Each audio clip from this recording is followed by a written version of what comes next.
ठीक है, तो हम स्टार्ट करते हैं लिथोस्फीयर में लास्ट सेगमेंट जो हमें देखना है जी। हमें उसके अंदर जो लास्ट सेगमेंट देखना है वोल्केनिज्म। हाँ जी, मैं आ रहा हूँ, नोट्स के अंदर आ रहा हूँ। That is volcanism. वोल्केनिज्म, हाँ जी, क्या है sir, in PTD, in the last, there are so many indexes, given sources or indicators of all. Indicators वगैरह नहीं, indicator economy will be day after tomorrow. परसों से start होगी. Economy will start from day after tomorrow. Today and tomorrow will wind up the geography part. Economy will start from today is Tuesday, Wednesday, Thursday. Economy आपकी Thursday से start होगी. Thursday to next week your economy चलेगा, right? May be हम उसे थोड़ा जल्दी wind up कर देंगे देख के, जैसे ठीक है, इंपॉर्टेंट सब्जेक्ट है वो भी। चले तो हाँ जी, क्या एक लाइन क्या पूछी थी आपने? What one line sir? एक लाइन बता देना साथ में सर, क्या एक लाइन?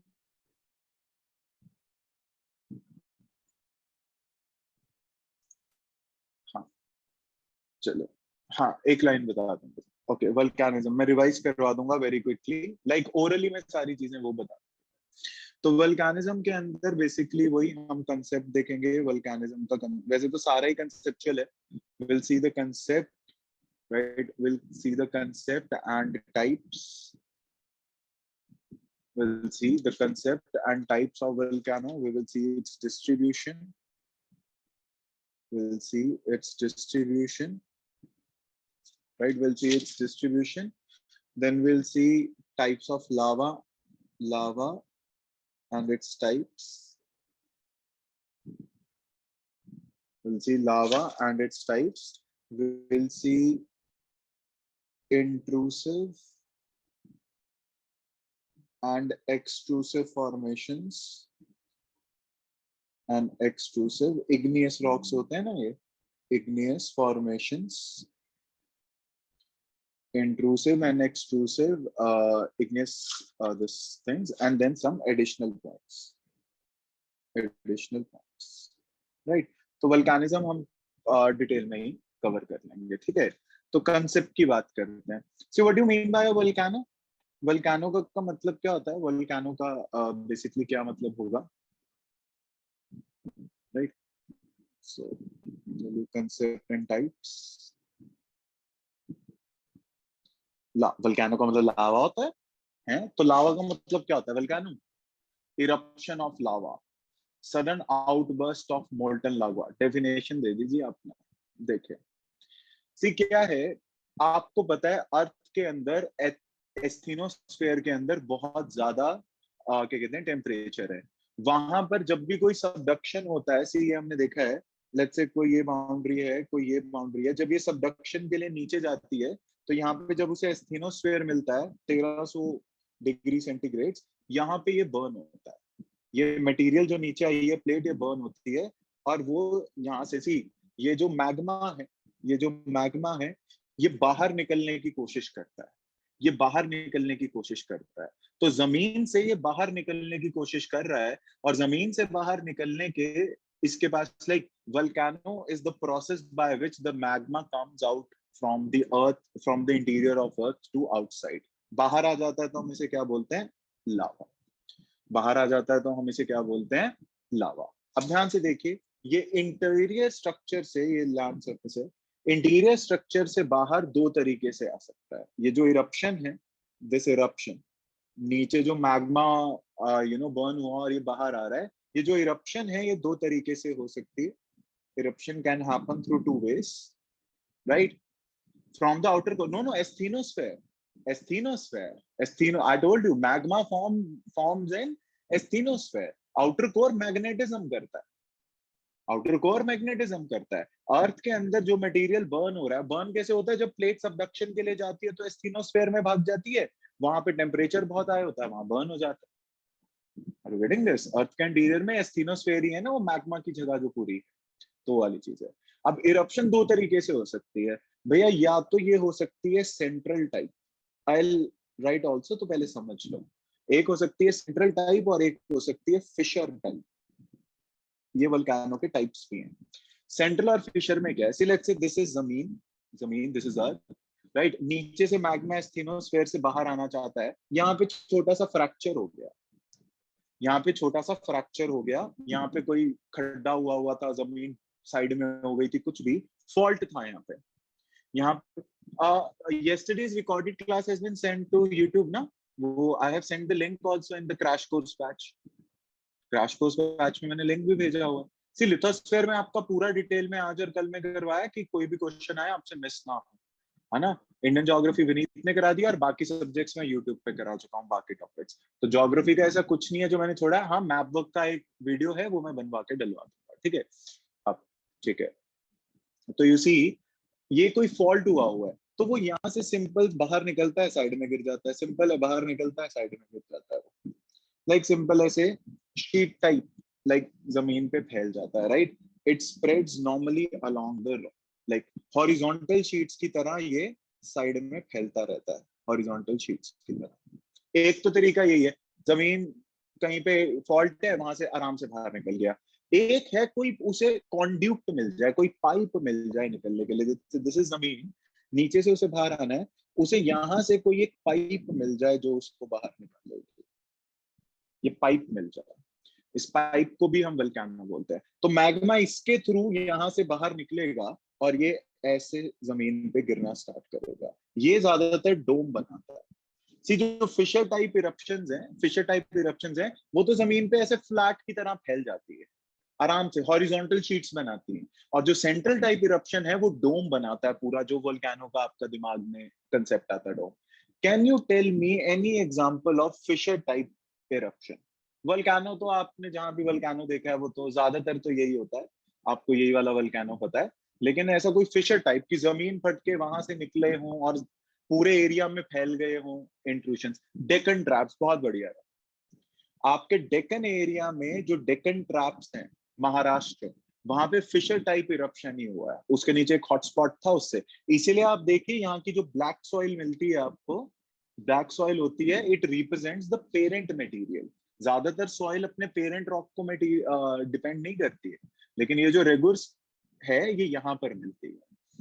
सर शील्ड वॉल का नहीं, शील्ड डोम और शील्ड तो ये है, डोम और शील्ड तो सेंट्रल टाइप हुई, जहां से पूरा ऊपर से फिर आ रहा है, डोम टाइप बन रहा है। Sheet, sheet type, step like, steps से डेक्कन ट्रैप्स जो हम बोलते हैं ना, स्टेप लाइक स्ट्रक्चर उसे जो बोलते हैं। तो ये ऐसे होता है। सी वोल्केनो का मतलब ही होता है कि इट्स जस्ट अ पाइप और लीनियर जिसके थ्रू मैग्मा बाहर आ रहा है, it's a way of coming out the magma, it is the path that magma gets from inside of earth to come out. So Lonar lake की शेप का volcanic eruption से, वोल्केनिक इरप्शन से कुछ लेना देना है? No no, not as such, not as such, it's a normal lake that has swim, right. उसका वोल्केनिक इरप्शन से कुछ लेना देना है। ओके, लेट्स सी, इसको ऐसे लिख लो कंसेप्ट और इसके अंदर जल्दी से see term terms. Volcano means, volcano से सेंट्रल टाइप वाला कैसे बनते हैं? सी सेंट्रल टाइप वाला ये जो सेंट्रल कॉन्ड्यूक्ट है, सी जमीन के अंदर कोई उन्हें एक रास्ता मिल गया ना बाहर निकलने का, सी पूरी जमीन है, दिस इज एंटायर जमीन, लेट्स से एक ये फॉल्ट लाइन मिल गई उन्हें यहाँ पे और इसके थ्रू बाहर निकल गए। कोई भी फॉल्ट, सी जैसे दीवार पे जब कभी क्रैक आ जाता है, आप पूरी दीवार पे पानी फेंको तो वो उस क्रैक के थ्रू अंदर चले जाता है। तो ऐसे ही है, मैग्मा नीचे तैयार बैठा है, आपकी जमीन में कहीं पे एक फॉल्ट मिला, निकल गए वहां से। वो पाइप भी बन सकती है, फिशर टाइप भी बन सकती है। सर वो माउंटेन की शेप कैसे लेता है? सी नहीं, माउंटेन की शेप तो तब लेगा जब देखो यहां से ऊपर से इसने इरप्शन करी तो मटेरियल ऐसे गिरेगा ना नीचे, ट्रायंगल फॉर्म में धीरे धीरे नीचे गिरेगा, तो ये माउंटेन फॉर्म ले रहा है इस वोल्केनो से, है ना। तो ऊपर जाके धीरे धीरे गिरेगा। फिशर टाइप में तो यहीं पे आपकी होगी और यहीं धीरे धीरे बाहर आएगी, है ना, ये वो वाला टाइप हो जाता है। तो आप देखिए वोल्केनो सजेस्ट मींस पाइप और लीनियर फ्रैक्चर, पाइप और लीनियर फ्रैक्चर मींस पाइप और लीनियर फ्रैक्चर। हाँ ये टाइप्स में बताऊंगा, रुक जाओ। पाइप और linear fracture through which eruption take place, through which eruption takes place, through which eruption takes place. एक तो ये है। फिर दूसरा आपको याद रखना है, अराउंड 75% वल्केनोस सी फ्लोर्स पे होता है, वल्केनोस ऑन सी फ्लोर, और वो ज्यादातर आप देखो वही होते हैं, ये वाले क्या कहते हैं, fissure type. Sea floor spreading हो रही है ना, आपको पता डाइवर्जेंट बाउंड्री इंटरेक्शन है, तो ज्यादातर वहां पर मैग्मा बाहर सी फ्लोर पे आता रहता है ज्यादातर, राइट, याद रखना, हालांकि डिस्ट्रीब्यूशन में करा देता है। तो आप देखिए टाइप्स जो हैं इसके दो तरीके के टाइप हैं, राइट। एक है आपका, जैसे मैंने आपको बताया, central type, right, one is central type. See इसके अंदर देयर इज अ पाइप और conduit formed, there is a pipe formed, right. और जो लावा इरप्ट होता है, lava forms a dome or shield around the volcano. Dome or shield around the pipe. Lava forms dome or shield around the pipe. Around the pipe. तो ऐसे एक volcano बना और इसके आसपास यहाँ पे ये सामान गिर गया, राइट, यहाँ पे सामान गिर गया। सर सेंट्रल को वॉलेंट एक्सप्लोसिव, हाँ वॉलेंट एक्सप्लोसिव मैं अभी बताऊँ, वो मैं बता रहा हूँ, एसिड वो लावा टाइप ऑफ लावा करा के उसके बाद बताते हैं। तो एक तो हो गया सेंट्रल टाइप, एक हो गया आपका फिशर टाइप। तो ये क्वेश्चन पूछ सकते हैं आपसे कि डोम शील्ड कौन सा बनाता है, शीट्स कौन बनाता है। See it happens due to linear fracture, linear fracture on surface, linear fracture on surface forms horizontal sheets, forms horizontal sheets around it, right. तो ये अर्थ है यहीं से कोई बाहर निकल गया material, this the material that goes on, इसके में कुछ चार्जर लगाना, राइट। तो हॉरिजॉन्टल शीट्स इसके थ्रू बनती है।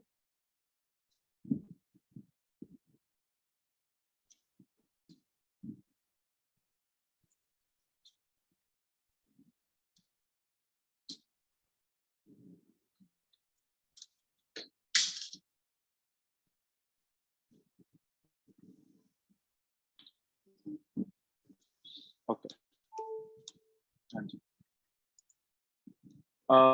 Sir, I want to ask, India is facing second wave of corona, but in economic survey it says only first wave. So it is asked in prelims, what should be our answer? See, now it will be second wave, obviously. Now आप second wave ही कहोगे। Are you getting this? या वो आपको specify करके पूछेगा। See, actually second wave जो है वो ऑफिशियल सोर्सेज कुछ स्टेट्स के कह रहे हैं, कोई सेंटर नहीं कह रहा है, राइट। अगर सेंटर की कोई नोटिफिकेशन आती है कि सेकंड वेव आ गई है कि नहीं, अभी तो कुछ स्टेट्स में ही बता रहे हैं ना, दिल्ली में तो पहले भी सेकंड वेव था। तो आप देखिए, अगर सेंटर की कोई नोटिफिकेशन आती है तो अब तक कोई ऑफिशियल रिपोर्ट नहीं आई है, तो इकोनॉमिक सर्वे वाला आंसर चलेगा। वो पूछेंगे भी, वो पूछेंगे भी यही, राइट। वो वेव की जगह आपसे क्या पूछ लेंगे, that when lockdown was applied or when the budget was presented, ऐसा कुछ आपको टाइमलाइन दे देंगे, right. So over time central type बन जाएगा। ओवर टाइम सेंट्रल नहीं, ओवर टाइम सेंट्रल टाइप कैसे बन जाएगा? हाँ मतलब ऐसा हो सकता है आगे जाके हो जाए, पर बहुत बहुत टाइम लगता है इन चीजों को। हाँ, mostly on sea floors, fissure type आपको मोस्टली ऑन सी फ्लोर्स मिल जाएंगे, it is like this, right. से आप देखिए, जैसे हमारा वो है ना, लाइक इसके अगर आप नॉर्मल एग्जांपल भी देख लें, इसके अगर आप नॉर्मल लाइक जैसे मैंने फिशर टाइप का आपको एग्जांपल दिया था, फिशर टाइप का, तो आप देखिए जो हमारे वो डेक्कन ट्रैप्स हैं, लेट्स से इंडिया के, है ना, तो आप देखिए यहाँ पर जो आपके डेक्कन ट्रैप्स हैं, डेक्कन ट्रैप्स, वो फिशर टाइप इरप्शन का ही वो है।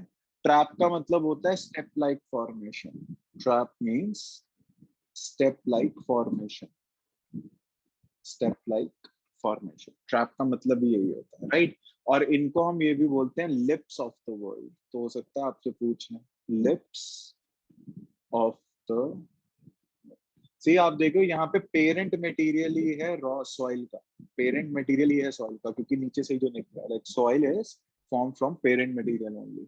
Lips of the world means large igneous provinces of world, large igneous provinces of the world, जैसे फॉर एग्जांपल एक तो डेक्कन ट्रैप हो गया, आपसे पूछ सकते हैं डेक्कन ट्रैप या इलिप्स किसे बोलते हैं, Deccan traps.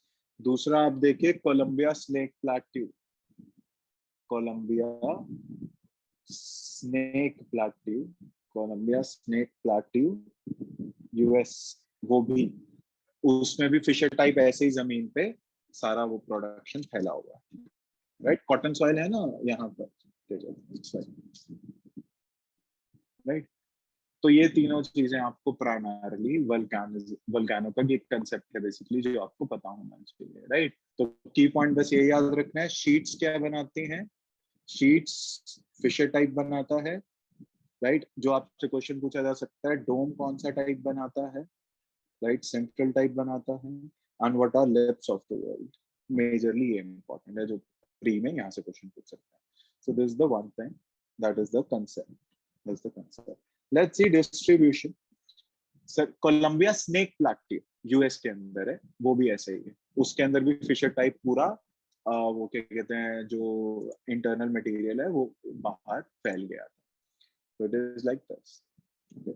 Let's see distribution of this. ये बहुत सिंपल है, distribution of volcanoes. See again, plate margins पे ही ये ज्यादातर active मिलेगा आपको, right? Mostly active on plate margins only, right? See basically मैंने आपको बता दिया है, 75% ये होता है on वहां पर क्या कहते हैं सी फ्लोर पे, सी फ्लोर पे, पर ये सी फ्लोर कहीं की भी हो सकती है, और रिमेनिंग जो होता है ज्यादातर, रिमेनिंग जो होता है that is on plate margins, जहाँ पे प्लेट मार्जिन्स एक्टिव है। तो प्लेट मार्जिन सबसे ज्यादा एक्टिव कहाँ है, अगर हमें डिस्ट्रीब्यूशन देना हो तो सबसे पहले प्लेट मार्जिन सबसे ज्यादा एक्टिव कहाँ पर है, कलर क्विक में कराया था पैसिफिक। तो ऑब्वियसली सबसे पहला जो ये है सबडक्शन बाउंड्रीज पे, सबडक्शन बाउंड्रीज सबसे ज्यादा आपको यहाँ पे मिल जाएगा इन्हीं की सी फ्लोर पे, सबडक्शन बाउंड्रीज, वो Pacific ring of fire, Pacific ring of fire, जहां अर्थक्वेक होता है, क्योंकि एक्टिव मार्जिन्स तो वहीं पर हैं, राइट, एक्टिव मार्जिन्स तो वहीं पर हैं, राइट। जैसे आपको फिलीपींस हो गया, फिलीपींस हो गया, बल्कि यूएस का भी वो साइड वाला पड़ता है, जापान हो गया, तो माउंट सेंट हेलेन ये यूएस के अंदर, तो यूएस का भी वेस्टर्न जो पैसिफिक के साथ होता है मैक्सिमम, तो ये यहाँ पर होता है, राइट। जो दूसरा होता है, दूसरा वही जो क्या कहते हैं माउंटेन बिल्डिंग जो रेंजेस हैं वहां पर ही होता है, right. This is basically on you know African rift valley, African rift valley पे आपको मिल जाएगा, अफ्रीकन रिफ्ट वैली पे मिल जाएगा, और उसके साथ साथ सी फ्लोर स्प्रेडिंग, सी फ्लोर स्प्रेडिंग, सी floor spreading centres ocean floor पे, सेंटर्स ऑन ओशन फ्लोर, जो रिमेनिंग बच गए on ocean floor, let's say Atlantic वगैरह के अंदर, तो अटलांटिक लाइक मिड ओशियानिक रीजस, वो मिड अटलांटिक रीजस, ठीक है। तो यहाँ पर भी आपको मिल जाएगा, तो पैसिफिक की सी फ्लोर पे मिल जाएगा, पैसिफिक की जगहों पे मिल जाएगा, और अटलांटिक और रिफ्ट वैली के वहां पे भी आपको मिल जाएगा, लेकिन कुछ कुछ अवे फ्रॉम प्लेट मार्जिन्स भी आपको देखने को मिल जाता है। और तीसरा रीजन है हॉटस्पॉट्स, हॉटस्पॉट्स। देखिए हॉटस्पॉट क्या होते हैं, जमीन के नीचे, सर अफ्रीकन रिफ्ट वैली एक बार मैप पे दिखा दो, हाँ जी, ये अफ्रीका के अंदर, अगर आपके पास कोई भी एटलस है आप उसके अंदर देख सकते हैं कि ये भी है वैसे। सी ये वाला जो रीजन है, this region, this rift valley is, it is getting segregate, ये टूट रहा है यहाँ से, अफ्रीका यहाँ से ब्रेक हो रहा है, तो आप अपने मैप के अंदर देखेंगे तो पता चल जाएगा इथियोपिया वाला रीजन, राइट, ये ब्रेक हो रहा है, तो ये भी बहुत एक्टिव है, राइट। तो रिफ्ट वैली। अच्छा हॉटस्पॉट क्या होता है, see let's say this is your land, जमीन के अंदर एक पॉइंट होता है, जमीन, sir I got late, how much pages should I leave, you should leave 2 pages, you should leave 2 pages. तो क्या होता है, यहाँ पे एक जमीन के नीचे जगह होती है जहां से कंटिन्यूअसली मैग्मा वो बाहर फेंकता रहता है, कंटिन्यूअसली मैग्मा बाहर फेंकता रहता है। सी अब साथ क्या है, ऐसे बहुत सारे पॉइंट्स है वर्ल्ड अर्थ के इंटीरियर में जहां से ऐसे वल्केनिज्म बाहर आता रहता है, लाइक मैग्मा बाहर आता रहता है। अब डेक्कन ट्रैप्स पे वल्केनिज्म कैसे आया? देखो हॉटस्पॉट तो फिक्स होता है, हॉटस्पॉट जो होता है ये फिक्स होता है, ये नहीं चेंज होता है, क्योंकि ये तो नीचे कोई मटेरियल है, मैग्मा है, उसे कॉन्डक्ट मिला हुआ है जाने का। लेकिन प्रॉब्लम क्या होती है, हमारी जो प्लेट्स हैं वो मूविंग है, जो हमारी प्लेट्स हैं मूविंग है। तो क्या होता है, पहले पहले हमारे यहाँ पर एक वल्केनो हुआ करता था, लाइक ऐसा कहते हैं कि जब इंडियन प्लेट ट्रैवल कर रही थी तो यहाँ पर एक हॉटस्पॉट के ऊपर से गुजरी, काफी टाइम लगता है, जिसने यहाँ पे डेक्कन ट्रैप्स के अंदर अपना वल्केनिज्म फेंक दिया। क्योंकि आज तो नहीं, हाँ रीयूनियन आइलैंड्स पे जैसे आज तो नहीं है हमारे यहाँ पे, वो क्या कहते हैं, हाँ देखो क्या है, हॉटस्पॉट्स क्या है, जमीन के नीचे कुछ ऐसे पॉइंट्स हैं जहां से हॉट मैग्मा बाहर आता रहता है, वो फिक्स है, वो फिक्स है। तो ये जमीन के नीचे पॉइंट है जहां से मैग्मा बाहर फेंक रहा है। अब इशू क्या है, प्लेट्स तो ट्रैवल करती रहती हैं बहुत टाइम तक, प्लेट टेक्टोनिक्स। तो आप देखिए क्या है, कुछ टाइम पहले या काफी टाइम पहले, हाँ it is fissure type only, it is intermediate flow. तो कुछ टाइम पहले अर्थ की जब इंडिया की प्लेट इसके ऊपर थी, तो डेक्कन के रीजन में इसने वल्केनिज्म किया, इंडिया की प्लेट आगे निकल गई है, वहीं पे रह गया, इंडिया की प्लेट आगे निकल गई, इसीलिए यहाँ पर है ये रीयूनियन आइलैंड पे, यहाँ पर एक हॉटस्पॉट था। तो आप देखिए इंडियन प्लेट यहाँ से ट्रैवल करके इधर निकल गई अपने रास्ते पे निकल गई। लेकिन जब यहाँ पर थी तो डेक्कन ट्रैप्स पे बहुत ज्यादा वल्केनिज्म आ गया था। तो ये याद रखना है, हॉटस्पॉट फिक्स होते हैं, राइट। तो एक्चुअली ये फिशर टाइप के इंडिविजुअल प्लूम्स होते हैं, लाइक कंटिन्यूअस भी फेंक सकते हैं, कंटिन्यूअस भी बाहर वल्केनिज्म फेंक सकते हैं, और इसके साथ साथ वो भी होता है, क्या कहते हैं अपना, इंटरमीडिएट भी फेंक सकते हैं। सी जस्ट पे अटेंशन, क्या बोलने की कोशिश कर रहा हूँ। See let's say this is a region, और यहाँ पे एक हॉट स्पॉट है जहाँ पे बहुत वो है, क्या कहते हैं, बहुत हॉट मैग्मा है। तो हो सकता है वो कंटिन्यूअसली यहाँ से मैग्मा बाहर फेंकता हो, कंटिन्यूअसली बाहर। इसे हम ये भी बोलते हैं थर्मल स्प्रिंग, थर्मल स्प्रिंग और hot springs, hot springs. See for example Manikaran, Manikaran से आप गए होंगे, इंडिया में और भी है। सी अब ये नीचे से कंटिन्यूअसली ऊपर वो वल्केनिज्म टाइप फेंकता रहता है, तो यहाँ पे लेक है तो गर्म पानी रहता है, आपको पता है मणिकरण के अंदर भी, देहरादून में भी बहुत है। तो आप देखिए ये गर्म पानी रहता है, ऊपर थर्मल हॉट स्प्रिंग आते हैं। अब जब ये नीचे से बाहर फेंकता है तो कुछ डिसॉल्व्ड मिनरल्स भी होते हैं, कुछ जमीन के अंदर डिसॉल्व्ड मिनरल्स होते हैं जो बाहर आ जाते हैं, जो इस प्लूम के साथ, that is plume of hot magma, plume of hot magma. तो इस प्लूम के साथ वो भी बाहर आ जाता है। तो आपने सुना होगा ऐसे ऐसे मिथ कि अगर आप वहां पर चले जाओ कि भाई किसी इस कुंड में नहा लो तो आपके वो चेहरे पे कभी वो नहीं होंगे, क्या कहते हैं, क्या कहते हैं, पिंपल्स वगैरह नहीं होंगे, स्किन ट्रीटमेंट हो जाएगी। तो it's not a miracle as such, लेकिन अगर आप साइंस की बात करें, हाँ सी आई है। तो अगर आप इसकी वो क्या कहते हैं, मिरेकल्स नहीं है ये, साइंटिफिक एनालिसिस भी है इसका, क्योंकि डिसॉल्व मिनरल जमीन के अंदर से बाहर आ रहे हैं तो वो कुछ क्योर भी कर देते हैं आपके डिसीजेस।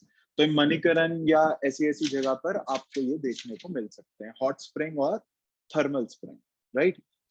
एंड सी इसी के साथ साथ एक और कंसेप्ट होता है, मैं यही करा रहा हूँ, फिर आगे नहीं कराऊंगा, एडिशनल पॉइंट में कराना था। There is another concept of geyser, geyser. दोनों का फर्क भी आपको पता होना चाहिए। गीजर जो होते हैं वो भी सेम कंसेप्ट है, there is another concept of geyser. तो गीजर का भी सेम कंसेप्ट है, उसमें क्या होता है, नीचे जो ये हॉट स्पॉट है ये इंटरमीडिएटली प्लूम फेंकता है, ये भी बाहर फेंक रहा है। तो जैसे गीजर जब आप गर्म पानी ऑन करते हो तभी आता है ना, पूरे टाइम तो गर्म पानी नहीं देता है घर में। तो गीजर जो होता है वो भी सेम कंसेप्ट है, but there is intermittent intermittent outflow of, like breaks में outflow of hot magma, intermittent, right? And it is, see this is less common than springs. तो आपसे एक क्वेश्चन आ सकता है, एक तो डिफरेंस पूछ सकते हैं, कंटिन्यूस फ्लो क्या होता है और क्या कहते हैं वो इंटरमीडिएट फ्लो कौन सा होता है। तो गीजर इंटरमीडिएट होता है, और वर्ल्ड में ज्यादा आपको क्या मिलते हैं, स्प्रिंग्स, वर्ल्ड में ज्यादा आपको क्या मिलते हैं, springs rather than geysers, right. और इसका एग्जांपल भी आप लिख सकते हो, Yellowstone national park, Yellowstone national park US, वहां पे यही है पार्क यूएस। तो ये भी हॉटस्पॉट से मिलते जुलते कंसेप्ट्स हैं, राइट। तो आई होप ये चीज मेरे को एडिशनल पॉइंट्स में नहीं करवानी पड़ेगी, फिर आप you are clear with the difference of hot springs, geyser, continuous कौन सा होता है, इंटरमीडिएट कौन सा होता है, और क्या कहते हैं ज्यादा कॉमन कौन सा है। इंटरमीडिएट फ्लो में थोड़े थोड़े टाइम बाद लगातार पानी बाहर नहीं फेंकता, फेंक दिया फिर 5 मिनट बाद फेंका, फिर 10 मिनट बाद, देखो ये लाइन में दिया हुआ, कुछ कुछ टाइम बाद लगातार नहीं फेंकता, जैसे घर में गीजर होता है ना, वो वाली चीज। एक और लिख लो, चाहे वाईमांगू गीजर, वाईमांगू गीजर, न्यूजीलैंड, न्यूजीलैंड। तो गीजर्स जो होते हैं वो सर मणिकरण में तो हॉट वाटर नहीं आता। सी एक्चुअली मणिकरण में भी हॉट वाटर, सी एक्चुअली क्या है, देयर इज अ लेक, इतना ज्यादा ये प्लूम जो है ये इतना, see there is no spreading and all going on, it's just an individual point beneath it. So what happens is कि ज्यादा गर्म पानी नहीं है, लाइक बहुत कम टेम्परेचर के साथ बाहर आता है, इट्स एन इंडिविजुअल पॉइंट। और ऊपर जो लेक है, और जो ऊपर जो लेक है वो भी उसका टेम्परेचर वो करता है।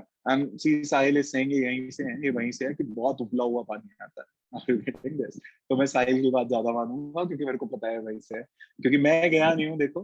तो एक लॉजिक यही हो सकता है, जहां पर आपको गीजर में ठंडा पानी ज्यादा मिलता है, लाइक गर्म नहीं, वो इसलिए क्योंकि लेक का जो ऊपर टेम्परेचर है वो भी तो उसे करेगा, they cook rice also.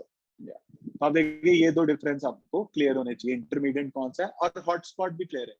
Yes sir बहुत गर्म, हाँ बस अभी इस्टेब्लिश नहीं, मैं पहले ही इस्टेब्लिश कर गया हूँ, तो गर्म पानी बहुत होता है। तो अब हॉटस्पॉट्स की बात करें तो इंडिविजुअल प्लूम्स ऑफ मैग्मा आता है इससे, ये कहीं भी हो सकता है। See it can be away from margin also. तो आपसे कोई पूछे, सी आप देखो यहाँ पे प्लेट बाउंड्री मार्जिन है, यहाँ पे प्लेट बाउंड्री मार्जिन है, तो हॉटस्पॉट्स जो है वो प्लेट बाउंड्री मार्जिन पे भी हो सकते हैं, अलग भी हो सकते हैं, क्योंकि हॉटस्पॉट तो कहीं भी हो सकता है, आप देखो ना, अब रियूनियन वहां पर है। तो these are individual plumes of magma. Individuals plume of magma, they are fixed, they can be away from.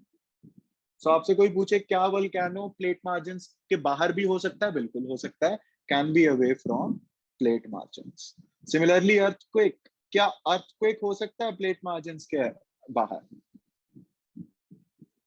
Yes वो भी हो सकता है, हमने कल देखा था। तो इसका एग्जांपल आप लिख सकते हो हवाईन आइलैंड्स, वहां पे तो हॉटस्पॉट ही हॉटस्पॉट है, हवाईन आइलैंड्स, राइट।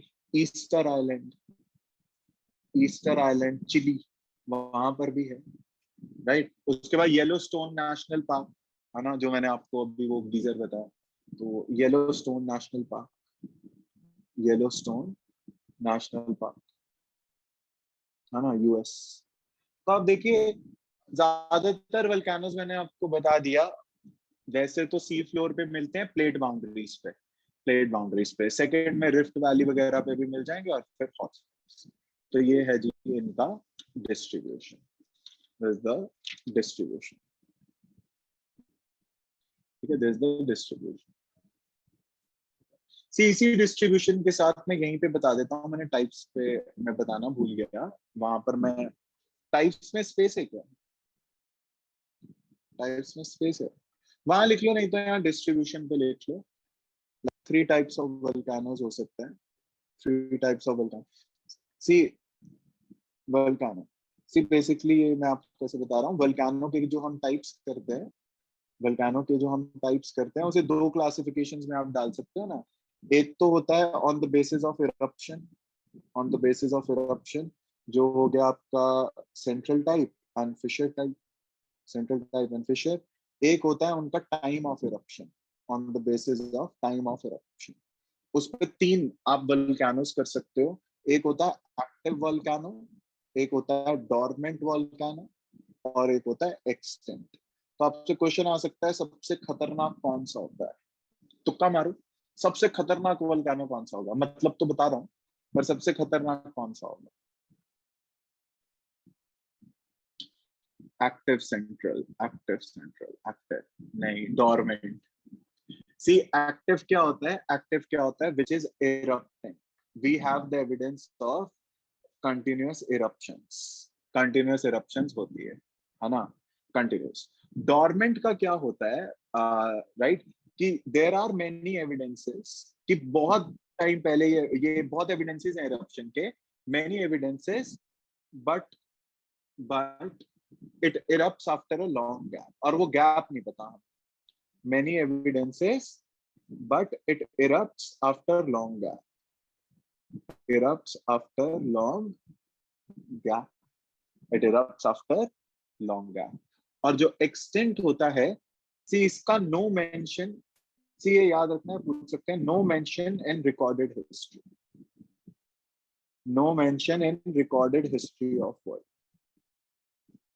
जब से हमारी हिस्ट्री की टाइमलाइन शुरू हुई है इसका मेंशन नहीं है.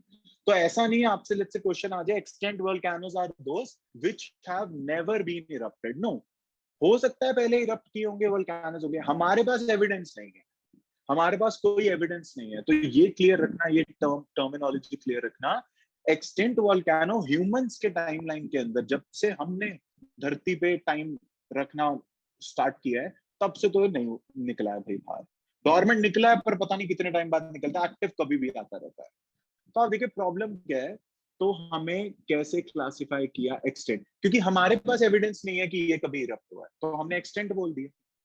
सी everything is from human perspective ना, we are the dominant species in the world. हम कह रहे हैं, हम दूसरे प्लेनेट का नाम रखे बैठे हैं, मार्स, मरकुरी, चाहे वहां पे बंदे मिल जाए और वो कहें हमारा नाम मार्स नहीं है, हमारा नाम तो हरियाणा है. तो आप देखिए ह्यूमन पर्सपेक्टिव से सारा ज्योग्राफी, हिस्ट्री, इकोनॉमी चलता है ना, बाकी तो उनकी मतलब है.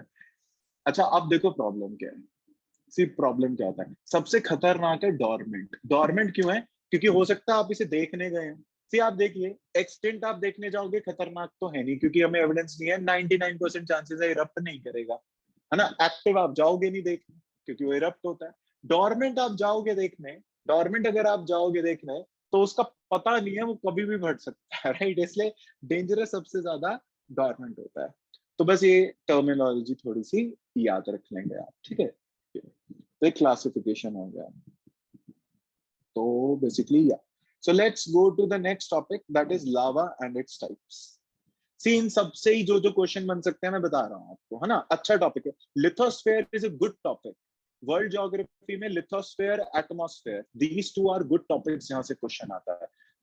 वैसे तो आने को कहीं से भी आ सकता है. सर थर्ड टाइप नहीं, दो ही टाइप हुए, दो टाइप्स, एक इरप्शन के बेसिस पे और इरप्शन. थर्ड टाइप पे extinct, no mention in the recorded history, है ना. वो क्या, लावा टाइप्स करते हैं, जो बाहर सामान निकलता है उसका हिसाब किताब, है ना. ये तो वोल्केनो टाइप देखा है हमने, lava and its types. See magma जब बाहर आ जाता है तो उसे हम क्या बोल देते हैं, lava. We call it lava. अब देखिए there are two types of lava, there are two types of lava जो आपको समझना है. आगे के कंसेप्ट समझने के लिए भी ये काम आ जाएगा. एक होता है एसिडिक लावा, जो सामान बाहर निकला है, एक होता है एसिडिक लावा और एक होता है basic lava. Acidic lava and basic lava. See acidic lava जो होता है इसकी कॉम्पोजिशन के अंदर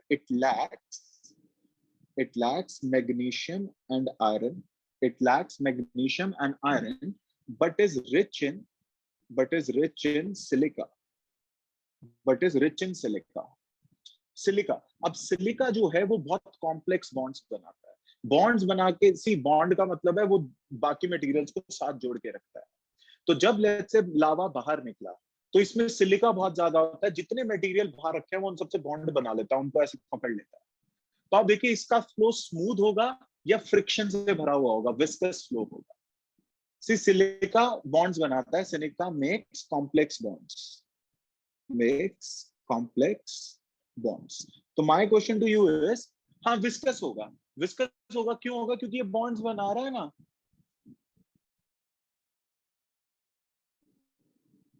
है ना. विस्कस होता है क्योंकि बॉन्ड्स बना रहा है, तो इसीलिए जो फ्लो होता है. सो दिस लावा, ये क्वेश्चन पूछ सकते हैं, is less mobile, more viscous. Viscous होता है फ्रिक्शन के साथ चल रहा है, मोर विस्कस. और जर्नली ये क्या बनाता है, सी तो आप देखिए, let's say this is a typical volcano, let's say this is a typical volcano, तो आप देखिए ये मटेरियल ना आसपास ही गिरेंगे, मटेरियल आसपास ही गिरेंगे। क्यों? ज्यादा दूर नहीं जाएंगे वो वोल्केनो से, क्योंकि वो बहुत धीरे धीरे फ्लो कर रहे हैं। तेज फेंकोगे तो जा जाएगा। हाँ, इट फ्लो स्लोली। तो less mobile more viscous, less mobile का वही मतलब है कि फ्लो स्लोली, फ्लो स्लोली, तो ये आसपास ही गिरेगा, इसलिए इट फॉर्म्स कोनिकल हिल। तो आपसे पूछ सकते हैं which kind of lava forms conical hill? Conical hill, it is the acidic lava, it is the acidic, क्योंकि वो पास ही गिरेगा। बेसिक जो अच्छा, ये जो होता है ये क्या कहते हैं, जो पास गिरता है, यू नो, ठीक है, तो इट इज लाइक दिस, ये जो पास गिरता है, तो इस लावा की जो कॉम्पोजिशन होती है ना, it is granitic in form, granite की तरह होती है। कौन से रॉक को रिजेंबल करती है? It is granitic in form, granite की तरह इसकी कॉम्पोजिशन होती है। ये भी याद रखना है, कौन सा मिनरल रिजेंबल। हाँ, विस्कस का पॉइंट, विस्कस का मतलब होता है फ्रिक्शन से। सी लेट्स से जो लावा बाहर निकला, जो लावा बाहर निकला, देखो दूसरा पॉइंट समझो, उससे कंपैरिजन में समझ आएगा। बेसिक लावा उल्टा होता है, it is rich in magnesium and iron and it lacks silica. तो नो कॉम्प्लेक्स बॉन्ड्स, कोई बॉन्ड्स नहीं बनेंगे, that so no bonds, no bonds. तो इसकी वजह से क्या होगा, जो लावा बाहर निकलेगा वो बहुत तेजी से फ्लो करेगा, more mobile, flows fast, flows fast and less viscous. एक ही बात है तीनों चीजें, लेस विस्कस, वो तेजी से फैलेगा। अब देखिए, let's say this is volcano, this is this, तो वो दूर तक जाएगा क्योंकि वो तेज निकल रहा है, क्योंकि वो तेज निकल रहा है। तो आप ध्यान से देखिए, it will be like this, वो बहुत दूर तक जाएगा, वो बहुत दूर तक जाएगा, like it will create like it forms a dome, it forms a dome और shield, it forms a dome और शील्ड। तो आपसे ये क्वेश्चन पूछ सकते हैं कि कोनिकल हिल कौन सा, और ये बेसॉल्टिक होता है कॉम्पोजिशन में, बेसॉल्ट की तरह होता है, रॉक बेसॉल्ट की तरह होता है। आई होप अब क्लियर है। जो बेसिक लावा होता है वो बहुत तेजी से स्प्रेड होता है, तो इसलिए वो बहुत दूर तक जाता है, इसलिए वो डोम बनाता है। और जो एसिडिक लावा होता है वो आसपास ही गिर जाता है, इसलिए वो क्या बनाता है? Conical hill, it makes conical hill, it makes conical hill.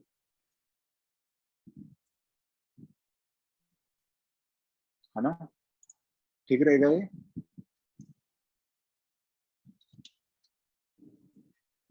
I hope this is clear.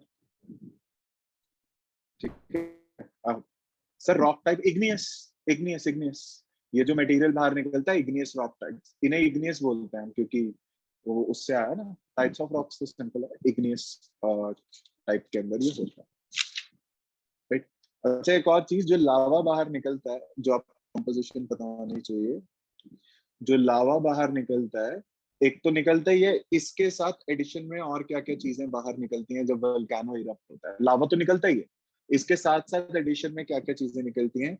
इसके साथ निकलती है एश, एश, जो कि सैंड साइज्ड पार्टिकल्स होते हैं, फाइनर पार्टिकल्स। ग्रेनाइट, जो ये जो लावा होता है, इसकी कॉम्पोजिशन जो मैग्नीशियम और सिलिकॉन में आयरन में कम हो, सिलिकॉन ज्यादा हो, वो ग्रेनाइटिक की रॉक की तरह दिखाता है। लाइक इस मटेरियल से आप ग्रेनाइट बना सकते हो, इस मटेरियल से आप बेसॉल्ट बना सकते हो, कॉम्पोजिशन इनकी वही, केमिकल कॉम्पोजिशन। अच्छा, आप देखिए, एश सैंड साइड पार्टिकल्स होते हैं, उसके साथ साथ आपको डस्ट मिलता है जो कि एश से भी ज्यादा फाइनर है, still फाइनर। So this is फाइनर particles, this is still फाइनर। इसके साथ साथ हमें सिंडर भी मिलता है, सिंडर भी मिलता है, ये होता है हाफ बर्न्ट मटेरियल। सी कई कई बार लावा के साथ वो वाली चीजें भी बाहर आती हैं, लेट्स से कोई रॉक, छोटे छोटे रॉक के टुकड़े बाहर आते हैं जो पूरी तरह मेल्ट नहीं हो पाए, तो छोटे छोटे पत्थर भी बाहर निकलते हैं। तो जब वल्केनो इरप्ट होता है, जब वल्केनो इरप्ट होता है, तो लावा के साथ साथ ये चीजें भी आती हैं, और इन तीनों को कंबाइंडली हम कहते हैं टेफ्रा। तो ये क्वेश्चन भी पूछ सकते हैं। Tephra is a name given for ash, dust, and cinders which is thrown out by volcanic eruption. So tephra does not include lava. तो जब वल्केनो इरप्ट होता है तो ये चार चीजें बाहर आती हैं, ये चार चीजें बाहर आती हैं, और टेफ्रा वर्ड इन तीनों को रिप्रेजेंट करता है, लावा को नहीं। तो एक तो ये वर्ड आपको क्लियर होना चाहिए, राइट। आई होप ये क्लियर है। क्या ये क्लियर है? हाँ, इंट्रूसिव अभी पढ़ा रहा हूँ, इसके बाद पढ़ा रहा हूँ। ऊपर फ्लो चार्ट में लिखा तो है। हाँ बिल्कुल करेंगे, क्या दिक्कत है। ठीक है, चलो आगे चलते हैं। तो वोल्केनिज्म आगे देखते हैं फिर। और या lava and types, let's see intrusive and extrusive igneous formation. Intrusive क्या होता है इनसाइड, एक्सट्रूसिव क्या होता है आउटसाइड, है ना, simple concept. Let's see that, let's see that. तो आप देखो, पहले मैं आपको इग्नियस फॉर्मेशंस बता देता हूँ, उसके बाद igneous formations. Igneous formations दो तरीके की हो सकती है, intrusive and extrusive, right? It can be intrusive or extrusive, ये खुद लिख सकते हैं। So let's say this is a volcano. Let's say this is a volcano, right? ये आपकी जमीन हो गई है, ये आपकी जमीन हो गई है। See, इसके नीचे भी तो बहुत सारे रॉक्स होंगे। Okay. See, let's say this is your land.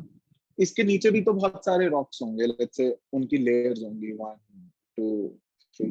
तो जो ओरिजिनल रॉक्स होती हैं, जो जमीन के नीचे होती हैं, इन्हें हम बोलते हैं कंट्री रॉक्स। कंट्री, जो जमीन, ये पेरेंट रॉक है ना एक जगह की, चंडीगढ़ के नीचे जितनी रॉक्स होंगी या वैसे। सी अब क्या होता है, वोल्केनो की वजह से, सी लेट्स से नीचे से मैग्मा आ रहा है, नीचे से मैग्मा आ रहा है, लेट्स से कुछ पंगा हो गया, सी लेट्स से कुछ पंगा हो गया, यहाँ पे क्रैक आ गया, यहाँ पे क्रैक आ गया, तो कुछ मैग्मा यहाँ फ्लो हो जाएगा, कुछ मैग्मा यहाँ फ्लो हो जाएगा, और यहाँ पर ये जो मैग्मा फ्लो होगा, ये यहाँ पे सॉलिडिफाई भी हो जाएगा। तो मैग्मा विल सेटल है, मैग्मा विल सेटल है, मैग्मा विल सेटल है। ऐसी इंट्रूजन्स को हम बोलते हैं, ऐसी इग्नियस फॉर्मेशंस को हम बोलते हैं intrusive, within the earth surface, intrusive igneous formations, intrusive igneous formations। कि वोल्केनो में क्रैक आ गया, लेट्स से यहाँ क्रैक आ गया, तो यहाँ सेटल हो गया, यहाँ सेटल हो गया, इन्हें हम बोलते हैं इंट्रूसिव इग्नियस, वो वाली चीज है। इसके बाद जो मैग्मा यहाँ बाहर आता है, जो लावा बाहर गिरता है, जो लावा बाहर गिरता है, तो वो यहाँ पे सॉलिडिफाई होता है, वो यहाँ पे सेटल होता है, वो यहाँ पे सेटल होता है, जो लावा सेटल होता है। ये जो फॉर्मेशंस है, ये जो फॉर्मेशंस हैं जो बाहर गिरी हैं, इनको हम बोलते हैं extrusive igneous formations, igneous formations, इन्हें हम बोलते हैं एक्सट्रूसिव इग्नियस फॉर्मेशंस। तो जमीन के ऊपर जो लावा गिरा है, वो जो इंट्रूजन्स हुई हैं, वो जो फॉर्मेशन बनी है इग्नियस मटेरियल की, उसे एक्सट्रूसिव, और जो जमीन के अंदर, लावा के अंदर कोई क्रैक क्रूक आ गया, उससे जो बनती है, उसे हम क्या बोल देते हैं, इंट्रूसिव, उसे हम बोल देते हैं इंट्रूसिव। तो दोनों का थोड़ा सा डिफरेंस भी हम देख सकते हैं, राइट। तो आप देखिए इंट्रूसिव एंड एक्सट्रूसिव।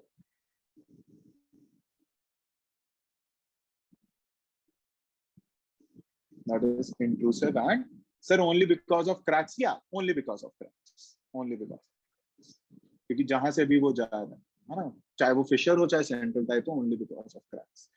से अगर आप ध्यान से देखिए, ये जो एक्सट्रूसिव है, ये जो एक्सट्रूसिव है, सी इन दोनों में से कूलिंग जल्दी किसकी होगी, दोनों ही गर्म मटेरियल है, कूलिंग जल्दी किसकी होगी, एक्सट्रूसिव या इंट्रूसिव की, कूलिंग जल्दी किसकी होगी, एक्सक्लूसिव, क्योंकि वो बाहर है। तो आप देखिए जो एक्सक्लूसिव होता है, it goes for faster cooling, it goes for faster cooling. और कूलिंग की वजह से क्या होता है, इसके ना फाइन ग्रेन सब्सटेंस बनता है, क्योंकि इसके जो बाकी मटेरियल होते हैं वो या तो कूल हो जाते हैं या इवेपोरेट हो जाते हैं, जैसे भी। तो आप देखिए इसकी फास्टर कूलिंग होती है, जिसकी वजह से फाइन ग्रेन रॉक बनता है, फाइन ग्रेन रॉक, बहुत छोटे छोटे पार्टिकल्स होते हैं, और ये रिजेंबल, अच्छा इसकी वजह से इसको ग्लासी टेक्सचर मिलता है, ग्लासी टेक्सचर मिलता है, और इसीलिए ये बसॉल्ट की तरह दिखता है। देखो ये क्वेश्चन यूपीएससी के फेमस है, जैसे मैं आपसे पूछूं, कॉन्टिनेंटल क्रस्ट ग्रेनाइटिक है या बेसॉल्टिक, जल्दी से बताओ, कॉन्टिनेंटल क्रस्ट ग्रेनाइटिक, है ना। तो आप देखिए ये चीजें आपको पता होनी चाहिए। ओशेनिक क्रस्ट भी बेसोल्टिक होता है, राइट। बेसिक लावा भी बेसोल्टिक होता है, बेसोल्टिक होता है। और आपकी एक्सट्रूसिव फॉर्मेशंस भी बेसोल्टिक होती है। ये फेमस क्वेश्चन है यूपीएससी के पूछने, राइट। जो इंट्रूसिव फॉर्मेशंस होती हैं, जो इंट्रूसिव फॉर्मेशंस होती हैं, उनकी स्लोअर कूलिंग होती है, ऑब्वियसली उनकी स्लोअर कूलिंग होती है, राइट, जिनकी वजह से वो कोर्स ग्रेन्ड रॉक्स बनते हैं, course grand rock, and obviously it resembles granite, it resembles granite. और आप देखिए जिन रॉक्स के अंदर ये इंट्रूजन हुई है उन्हें हम बोलते हैं country rocks, where intrusion take place, original rocks where intrusion take place, where intrusion takes place, उसे हम क्या बोल देते हैं, कंट्री रॉक, उसे हम क्या बोल देते हैं, कंट्री रॉक्स। डिफरेंस क्लियर है दोनों का, ज्यादातर तो यहीं से क्वेश्चन मिल जाएगा। डिफरेंस क्लियर है, फिर मैं इंट्रूसिव बताता हूँ, उसके भी कई बार मैच द फॉलोइंग आ जाता है, ठीक है। हाँ जी, तो अब आ जाओ इंट्रूसिव फॉर्मेशंस पे, जो कि ग्रेनाइटिक होते हैं। इंट्रूसिव इग्नियस फॉर्मेशंस पे आ जाते हैं, जो कि ग्रेनाइटिक होती है ना, they are granitic, they are granitic. तो इनकी भी कुछ टाइप्स होती हैं जो आपको याद रखना है ना। So there are various types जो आपको याद रखना है, जो आपको याद रखना है। इंट्रूसिव जो फॉर्मेशंस हुई हैं, basically you can divide it, you can divide it on the basis of size। तो साइज के बेसिस पे या तो आप इंट्रूसिव फॉर्मेशन को कह सकते हो स्टॉक, स्टॉक्स, या आप इसे कह सकते हो बेथोलिथ, लिथ मींस रॉक, बेथोलिथ, बेथोलिथ। स्टॉक्स जो होते हैं ये क्या होती हैं, स्मॉल इग्नियस इंट्रूजन, छोटा सा अगर मैग्मा आ जाए। और बेथोलिथ जो होता है वो होता है ह्यूज इग्नियस इंट्रूजन। तो एक तो इग्नियस इंट्रूजन। अगर कंट्री रॉक में, अगर लेट्स से यहाँ कंट्री रॉक में, ये कंट्री रॉक में कोई बहुत बड़ा ऐसे आ जाए तो उसे बेथोलिथ कहेंगे, छोटे से को हम क्या कहते हैं, स्टॉक। एक तो ये जर्नल टर्मिनोलॉजी, इससे हम क्या बोलेंगे, बेथोलिथ, राइट। तो small intrusions and big intrusions इसकी वजह से होता है ना। तो आप देखिए, एक तो ये वाली चीजें हो जाती है। दूसरा होता है इनका वो स्ट्रक्चर के बेसिस पे कि ये पैटर्न में अलाइनमेंट, इनकी अलाइनमेंट के बेसिस पे, अलाइनमेंट के बेसिस पे, अलाइनमेंट के बेसिस पे देखो इनकी छोटे छोटे नाम भी हैं, लेकिन मैं आपको पहले अलाइनमेंट के बेसिस पे दो चीजें बता देता हूँ। एक होता है कॉन्कॉर्डेंट और एक होता है डिस्कॉन्कॉर्डेंट। एक होता है कॉन्कॉर्डेंट और एक होता है डिस्कॉन्कॉर्डेंट।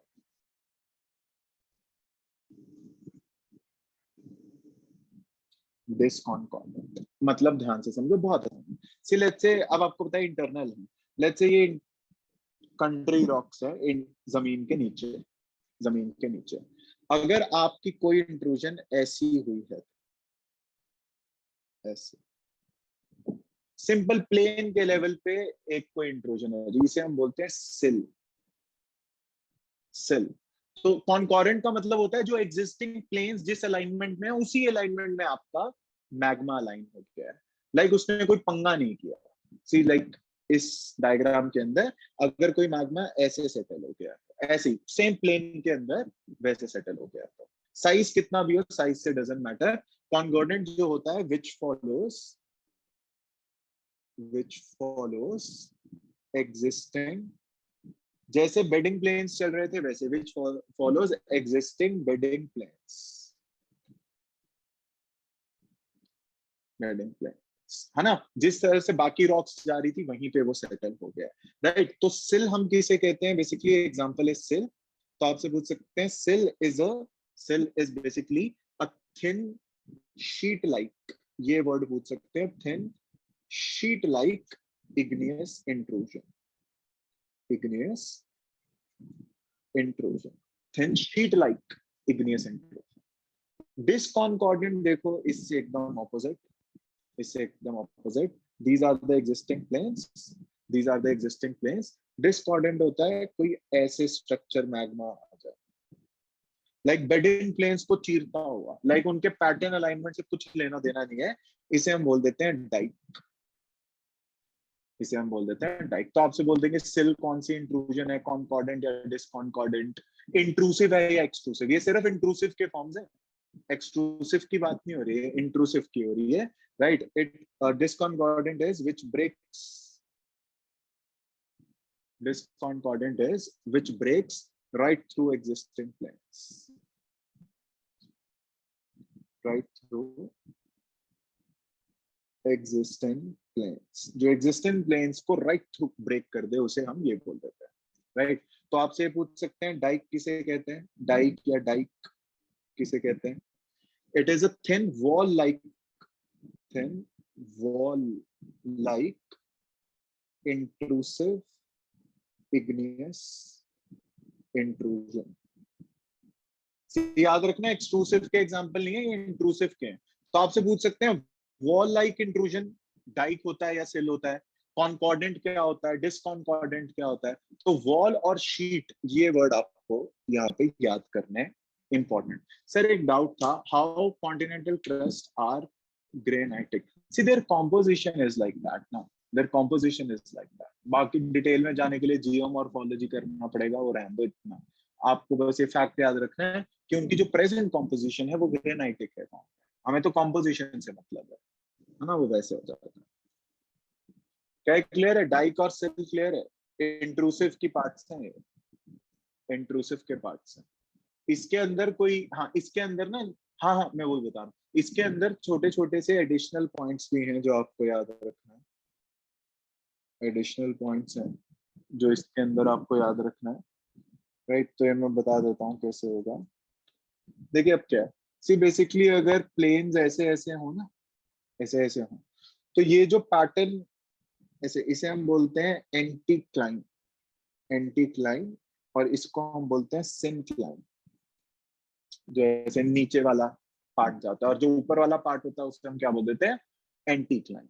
ज्यादातर वैसे, लाइक वैसी टर्मिनोलॉजी बता रहा हूँ। अब देखो लेट्स से, पहला पॉइंट समझो, लेट्स से कोई प्लेन्स ऐसे हैं, सी एक्चुअल में तो प्लेन्स अंडुलेटिंग ही होते हैं, तो लेट्स से कोई प्लेन्स ऐसे हैं, इसी में ही दो तीन example.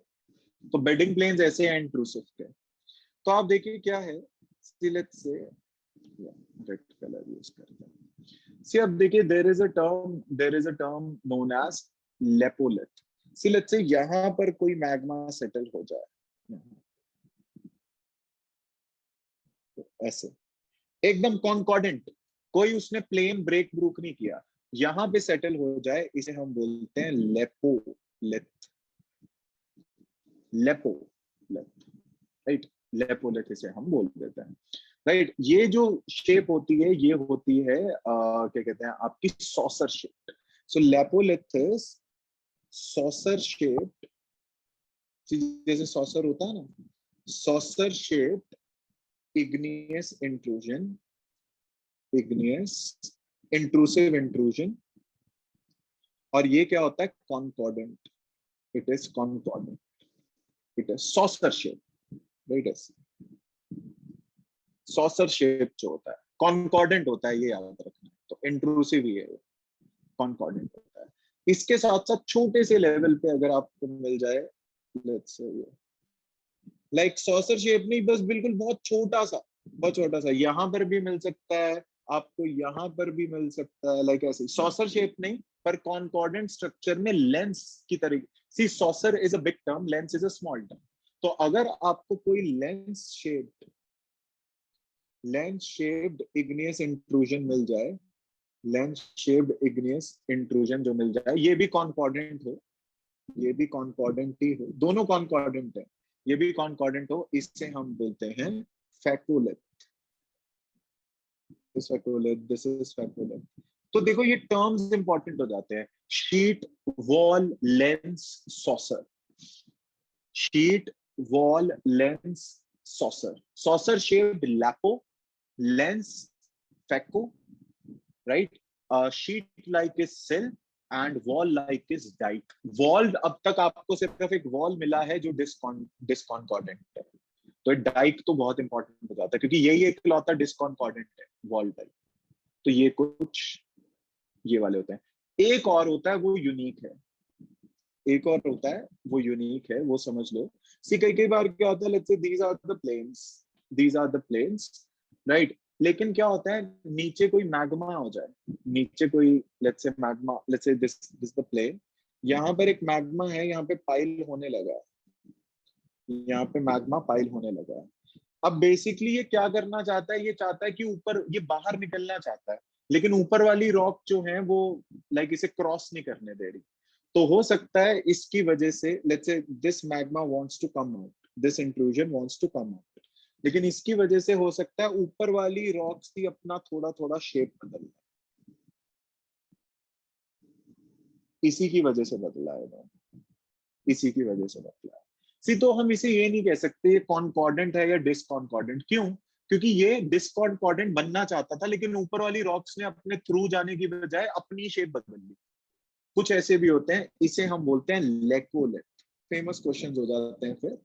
Laccolith, it is laccolith, it is lens shaped, it is also lens shaped, phaco की तरह, it is lens shaped with flat base, lens shape with flat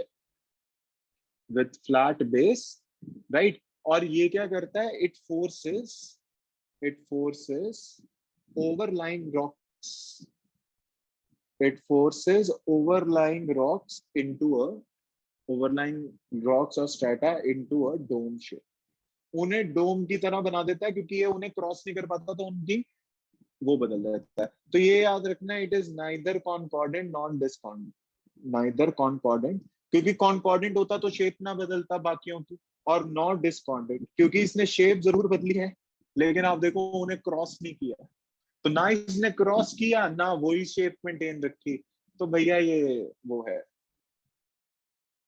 concordant. ये नाम है नॉन अलाइंड मूवमेंट, ना इसके साथ ना उसके साथ। तो आप देखो ये कंफ्यूजिंग नाम्स हैं, नेम्स हैं फिर जो आपको बेसिकली याद रखने हैं, तो ये प्लीज याद रखना, that is sill, sheet, concordant, dyke, wall, is concordant, right. उसके बाद laccolith, right, then there is laccolith, lopolith, phacolith, phacolith, phacolith is lens shape, lepolith is saucer shaped, concordant. Lepolith is neither C neither D, it is lens with flat base, lens with flat base। और ये सारी की ही सारी intrusive है, intrusive है, मतलब ये सारी की सारी कौन से फॉर्म में है, ग्रेनाइट, ये सारे के सारे ग्रेनाइट फॉर्म में, एक्सट्रूसिव नहीं है, ये सिर्फ इंट्रूसिव है, ये सिर्फ क्या है, इंट्रूसिव, ये सिर्फ क्या है, इंट्रूसिव। क्लियर? इंट्रूसिव टाइप, देखो ये टर्म्स इंपॉर्टेंट हो जाते हैं प्री के लिए, ये टर्म्स इंपॉर्टेंट हो जाते हैं। ठीक है जी, चल लो आगे, है ना। एक्सट्रूसिव भी देख लेते हैं, जो लास्ट पार्ट है इसमें, फिर एडिशनल पॉइंट थोड़े से देखेंगे। कॉन्कॉर्डेंट होता है जो एग्जिस्टिंग बेडिंग प्लेन्स के साथ चले। से लेट्स से अगर ये वाली चीज है, नीचे कोई फॉर्मेशन आई है, वो ऐसी है नीचे, तो मेरे साथ की शेप को कोई प्रॉब्लम नहीं हुई, लेकिन अगर कोई ऐसे बीच में से निकल जाए चीर फाड़ के, तो वो होता है डिसकॉन्कॉर्डेंट, जो एग्जिस्टिंग प्लेन को खराब करते हैं। हाँ, along and across the bedding plane. Sir batholiths are also, see basically ये साइज के बेसिस पे है। अब ध्यान से देखिए, ये दोनों साइज के बेसिस पे है ना, ये दोनों साइज के बेसिस पे हैं। तो बेथोलिथ जो ज्यादातर होता है ये डिसकॉन्कॉर्डेंट हो जाता है, कॉन्कॉर्डेंट क्योंकि ये बहुत बड़े उसमें होता है, तो ये उसको ब्रेक कर ही देता है, ये बेसिकली उसे क्या कर देता है, ब्रेक। तो आप चाहो तो वो भी लिख लो, बेथोलिथ इज आल्सो डिसकॉन्कॉर्डेंट, क्योंकि वो बहुत बड़े शेप में होता है, तो वो भी डिसकॉन्कॉर्डेंट होता है, right. Huge intrusion but it is also discordant, क्योंकि वो 3-4 प्लेन्स को कवर कर लेगा, मैंने यहाँ पे ड्रॉ किया था ना, ये देखो, ये 3-4 रॉक्स को क्रॉस कर लेता है, बहुत बड़ी इंट्रूजन होती है, ह्यूज। तो ये ज्यादातर डिसकॉन्कॉर्डेंट ही होता है ना। Small intrusion are can only be concordant, not the huge. Next is extrusive. ये इतनी कम की नहीं। एक्सट्रूसिव, एक्सट्रूसिव में देखो सिंपल है। सी वल्केनो जो बाहर चीजें फेंकता है, वल्केनो जो बाहर चीजें फेंकता है, ये जो वॉलेटाइल फेंका है, that is lava plus tephra. Lava plus tephra, ये वॉलेटाइल होती हैं, बहुत ज्यादा वॉलेटाइल होती हैं। लाइक इसमें जितनी भी गैसेस होती हैं वो एस्केप कर जाती हैं, एस्केप कर जाती हैं। बल्कि ऐसा कहा जाता है that the present atmospheric composition, जो आपकी नाइट्रोजन और वो है, वो लावा वोल्केनिज्म की वजह से ही है। Present atmospheric composition is due to past volcanism, is due to past volcanism, due to past volcanism। तो ये होती है, इसमें से गैसेस निकल जाती हैं। इसमें से जब गैसेस निकल जाती हैं तो आपको पता है बेसॉल्ट टाइप इसकी फॉर्मेशन होती है। बेसॉल्ट टाइप रॉक आपको देखने को मिलेगा। तो इसके एग्जांपल हैं कुछ, जैसे स्कोरिया। स्कोरिया, तो एक्सट्रूसिव में आपके जो एग्जांपल हैं दैट इज स्कोरिया। सी ये क्या होते हैं, ये बबल फिल्ड स्टोन्स होते हैं, बबल फिल्ड स्टोन। सी इसमें से क्या होता है, मटेरियल फ्लो, वो sir lava plus tephra is not included in intrusive. Intrusive में तो मैग्मा है ना पानी, इंट्रूसिव में तो मैग्मा है, लावा की बात ही नहीं है। वो तो मैग्मा है, उसके अंदर तो प्योर बर्न्ट मटेरियल है ना, और वो हम चेक भी नहीं कर सकते नीचे है। हाँ। तो आप देखिए बबल फिल्ड स्टोन है, बबल फिल्ड स्टोन है। सी इसमें से ना वो क्या कहते हैं, फाइन ग्रेन्ड होता है, इसमें से वॉलेटाइल्स एस्केप कर जाते हैं, वॉलेटाइल्स एस्केप, है ना। तो ये लेस डेंसिटी का स्टोन होता है, लेस डेंसिटी का स्टोन होता है, filled with bubbles, filled with bubbles, right. और बबल्स को हम कहते हैं vesicles also. Less density stones filled with bubbles,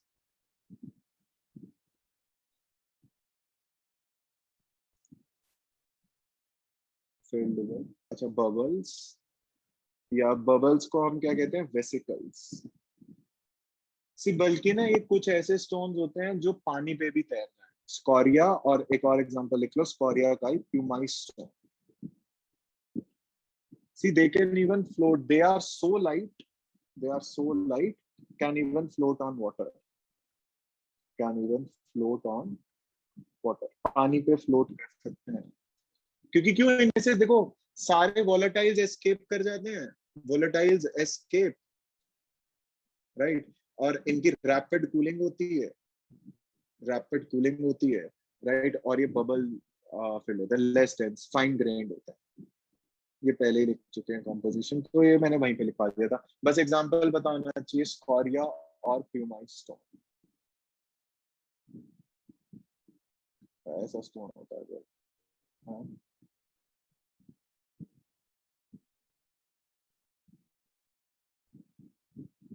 something like, right. Sir why bubbles, क्योंकि कूलिंग हो रही है ना, सारे मटेरियल निकल रहे हैं। See initially there is a material that came out, इसमें से मैक्सिमम चीजें बाहर निकल गई, तो यहाँ पे बबल्स ही आएंगे। हॉलो हो गया ना ये, तो वो डेंसिटी बढ़ेगी और हॉलो आएगा। से पूरा मटेरियल था, कुछ लोग निकल गए, तो है ना वो वाली चीज। तो आपसे पूछ सकते हैं स्कोर या relate to what and stuff, right. चलो, तो आप देखिए these are the major points on volcanism, additional points में बता रहा हूं, राइट। तो आप देखिए ये हो गया आपका, इंट्रूसिव भी देख लिया हमने, हमने एक्सट्रूसिव भी देख लिया। Let's see some additional points, right. वहां से भी एक आता अच्छा क्वेश्चन बन सकता है। Let's see additional points,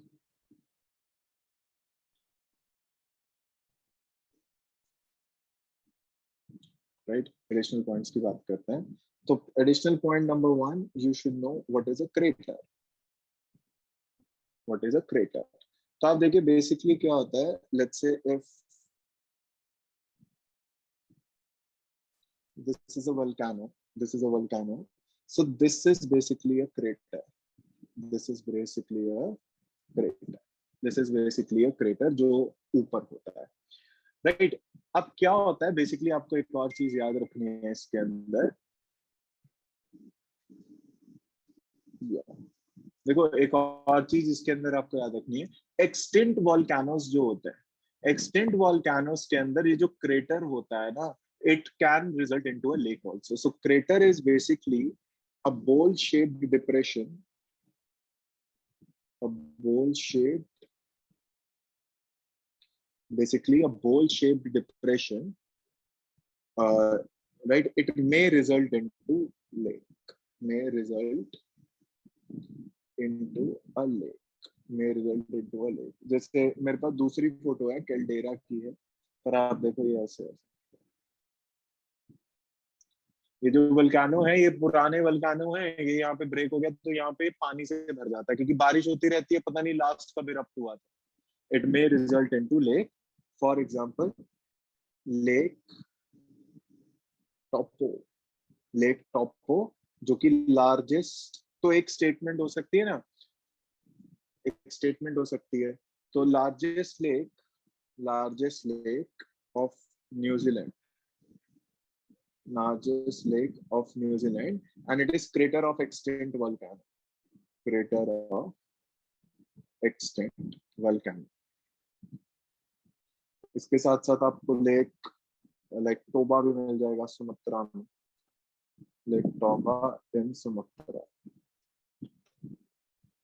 lake Toba in Sumatra. One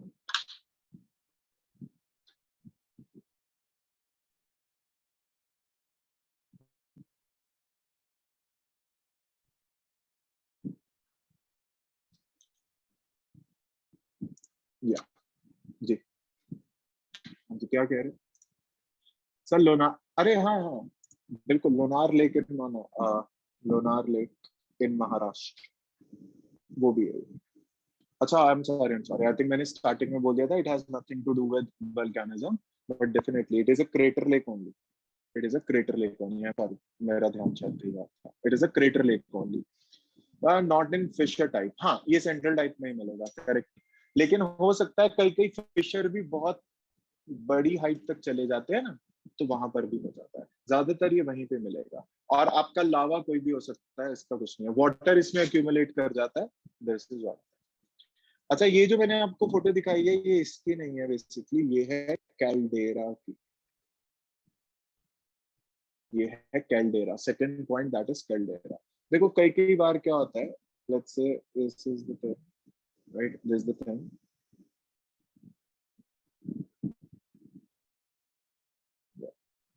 और दिस इज द थिंग। सी क्या होता है, कई कई बार जो एसिडिक लावा होता है, आपको पता है एसिडिक लावा जो होता है वो बहुत ज्यादा विस्कस होता है, वो बहुत धीरे से फ्लो करता है। सो हो सकता है कि इस पाइप के अंदर वो फंस जाए, बाहर ना निकल पाए, क्योंकि बहुत धीरे स्लो फ्लो कर रहा है वो। तो हो सकता है ये पाइप क्या हो जाए, एसिडिक लावा की वजह से ब्लॉक, एसिडिक लावा की वजह से क्या हो जाए, ब्लॉक। और हो सकता है it may result into a burst, एकदम से फिर सी मैग्मा को तो बाहर निकलना है, लेकिन पाइप ब्लॉक होगी विस्कस लावा की वजह से। तो हो सकता है आपका ये कुछ स्ट्रक्चर में ऐसा बन जाए, लेट्स से बड़ा सा बन जाए, और ये कुछ ऐसा। तो ये जो बड़ा सा like you know a crater formed because of like burst of crater only, it's a basin shaped crater basically, right? Basin shaped crater, it's a basin shaped crater, basin shaped crater due to burst of another crater। दूसरा crater यहाँ पे फट गया है, उसकी वजह से यहाँ पे आपको बड़ा सा क्रेटर देखने को मिलता है, बिकॉज अनदर क्रेटर, या बर्स्ट की जगह आप ऐसे लिख सकते हो, due to collapse of original crater. तो जो ओरिजिनल क्रेटर था वो कोलैप्स कर गया, जिसकी वजह से इतना बड़ा आपको कैल्डेरा देखने को मिला। अब इसके अंदर दो चीजें होती हैं, या तो आपको बड़ा सा लेक मिल सकता है, जैसे मैंने आपको फोटो दिखाई है, या तो आपको बड़ा सा लेक मिल सकता है कैल्डेरा के अंदर, बिग लेक, या आपको यहाँ पे छोटे छोटे वो क्या कहते हैं वल्केनोस मिल सकते हैं। इसके अंदर से भी क्योंकि मल्टीपल वो निकल सकते हैं ना कॉन्ड्यूट्स, लाइक अलग अलग कॉन्ड्यूट्स निकल रहे हैं जिसमें से वो निकल रहा है, क्या कहते हैं लावा बाहर निकल रहा है।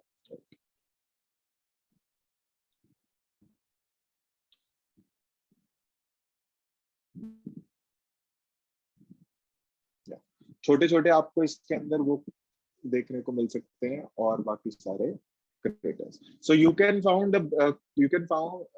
फाइंड अ लेक और small volcano cones, volcano cones, क्योंकि इतना बड़ा है। हाँ देखो कैल्डेरा क्या है बेसिकली, देखो फोटो दिखाऊंगा। देखो ये ऐसे, तो आप क्या हुआ इतना बड़ा क्रेटर कोलैप्स कर गया तो एक आपको यहाँ से बाहर लावा दिख सकता है, एक यहाँ से निकल सकता है, राइट, एक यहाँ से निकल सकता है, तो अलग अलग कोन्स भी आपको दिख सकते हैं। See now what I am telling to say, ये नॉर्मल वल्केनो है। अब इसमें एसिडिक लावा था, इसमें एसिडिक लावा था जिसने पाइप को ब्लॉक कर दिया क्योंकि वो बहुत धीरे चलता है। अब बाहर मैग्मा निकलना चाहता है पर पाइप ब्लॉक्ड है, तो वो एकदम से बर्स्ट हुआ, वो एकदम से बर्स्ट हुआ तो ये जो क्रेटर है ये वाला पार्ट, ये जो ओरिजिनल क्रेटर है ये कोलैप्स कर गया और एक बड़ा सा स्ट्रक्चर बन गया। अब या तो ये लेक हो सकता है या यहाँ पे स्मॉल स्मॉल वल्केनो कोन्स आपको देखने को मिल सकते हैं। ठीक है, ये वो वाली चीज होती है। तो आपसे पूछ सकते हैं what is a crater, like what is the name given to a crater form due to collapse of another crater, है ना। तो ये लार्ज लेक भी मिल सकता है, स्मॉल वोल्केनिक कोन्स भी आपको यहाँ पे देखने को मिल सकते हैं। It is one right, this is the second thing, caldera. Next आ जाओ, third word is another important, that is lahar. Lahar चल रही है जी, लहर चल रही है। सी यू टेल मी, ग्रेविटी से जो मूवमेंट होता है उसे क्या कहता है? ग्रेविटी से जो मूवमेंट होता है उसे क्या कहता है?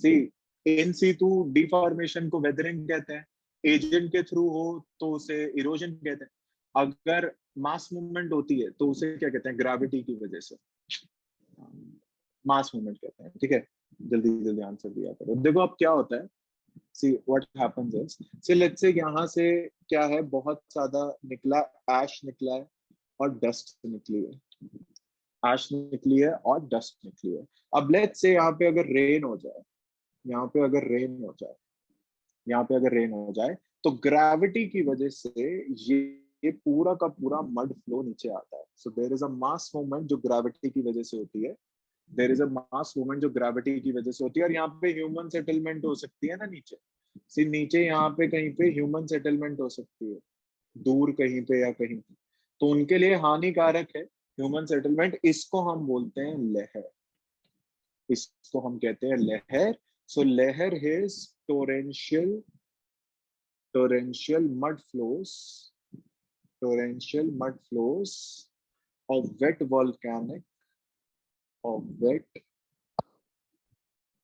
volcanic materials. Wet volcanic materials, very destructive in nature.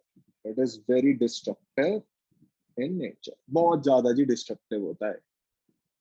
It is very destructive in nature.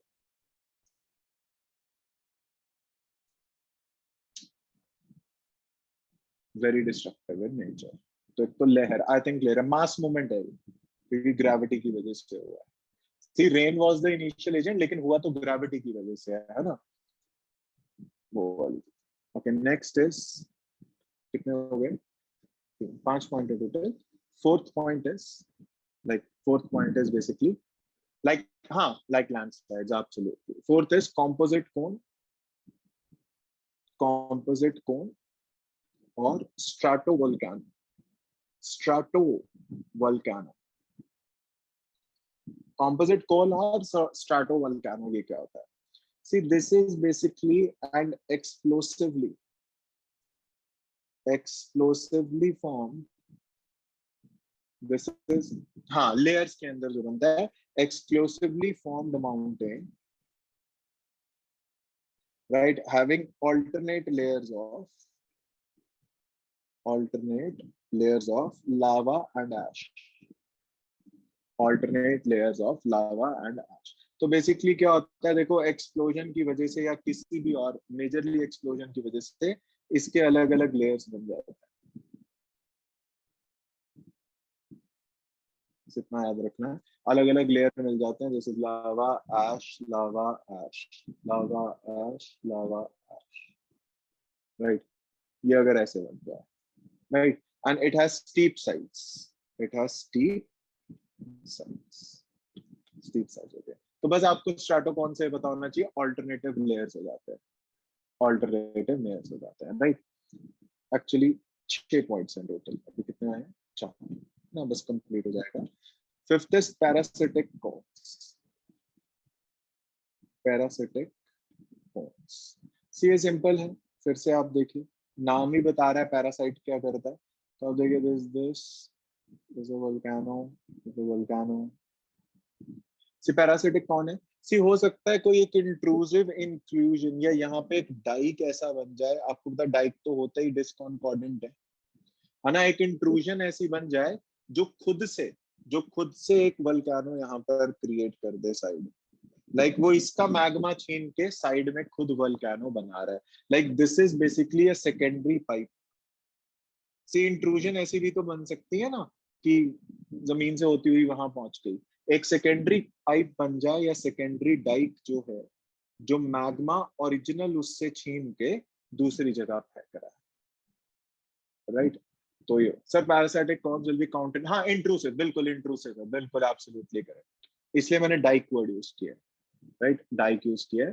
So like from main conduit, right, subsidiary dikes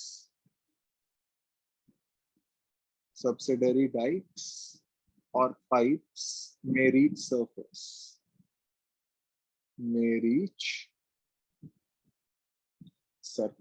है ना, and they can then act as parasitic cones,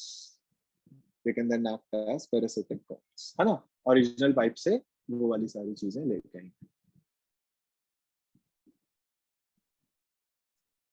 right. एक और last point इसके अंदर जो करते हैं important, simple करते हैं देखो, पर अब वल्केनिज्म कर रहे हैं तो पूरा ही देखो, एक ना शॉर्ट हाइट वल्केनोस भी होता है, शॉर्ट हाइट वल्केनोस होते हैं बेसिकली, सी उनका ना टॉप, हाँ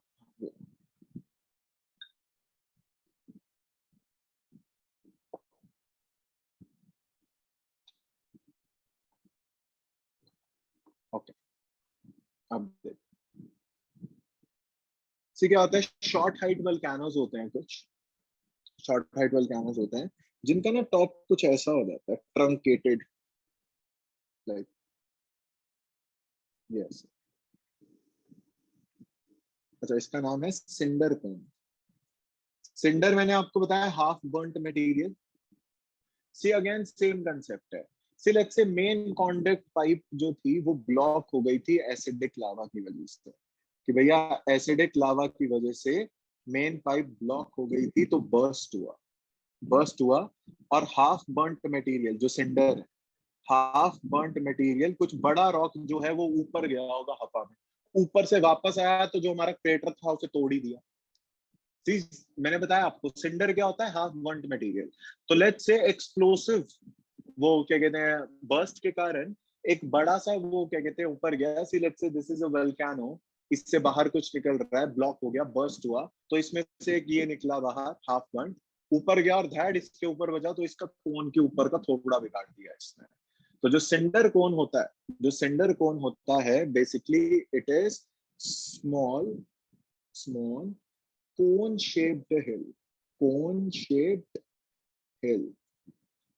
तो क्रेटर इसका हिल गया है, तो आपको याद रखना है स्मॉल कोन शेप्ड हिल यूजुअली लेस देन, ये छोटे वल्केनोस में ही होता है, less than 450 meters height. It has truncated top, it has truncated, थोड़ा बिगड़ा हुआ है इसका, it has truncated top, right. It is result of moderately explosive, क्योंकि ज्यादा एक्सप्लोसिव होगा तो कैल्डेरा ही बन जाएगा, तो मॉडरेटली एक्सप्लोसिव इरप्शन, तो देखो नॉर्मल वल्केनो में क्रेटर होता है जो कि लेक भी बन सकता है एक्सटेंट हो जाए तो, बर्स्ट हो जाए तो कैल्डेरा बन सकता है, और मॉडरेटली बर्स्ट हो जाए तो सिंडर कोन भी बन सकता है। कि पूरा बर्स्ट नहीं हुआ, हल्का सा हुआ तो सिंडर हवा में गया, वापस आ गया और थोड़ा बिगाड़ दिया, थोड़ा बिगाड़ दिया।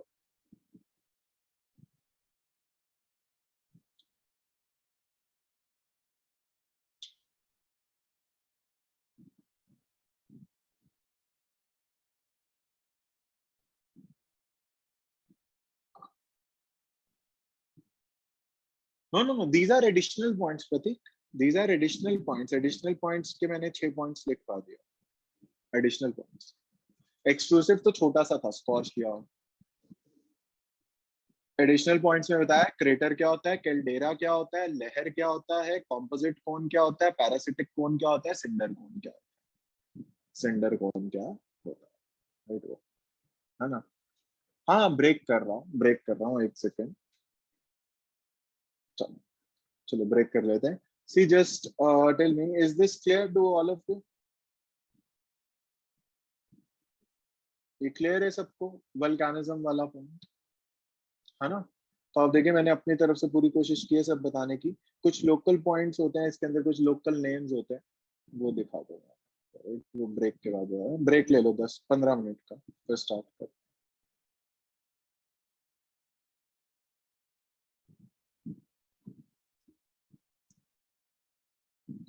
सर एक्सक्लूसिव वाले पे छोड़ दो, इसका स्क्रीनशॉट ले लो जो बोल रहे थे। कितने टॉपिक्स कराने हैं आज सर? इसके बाद हाइड्रो वो स्टार्ट करना है ना, हाइड्रो वाला। क्यों पढ़ना नहीं है क्या आज?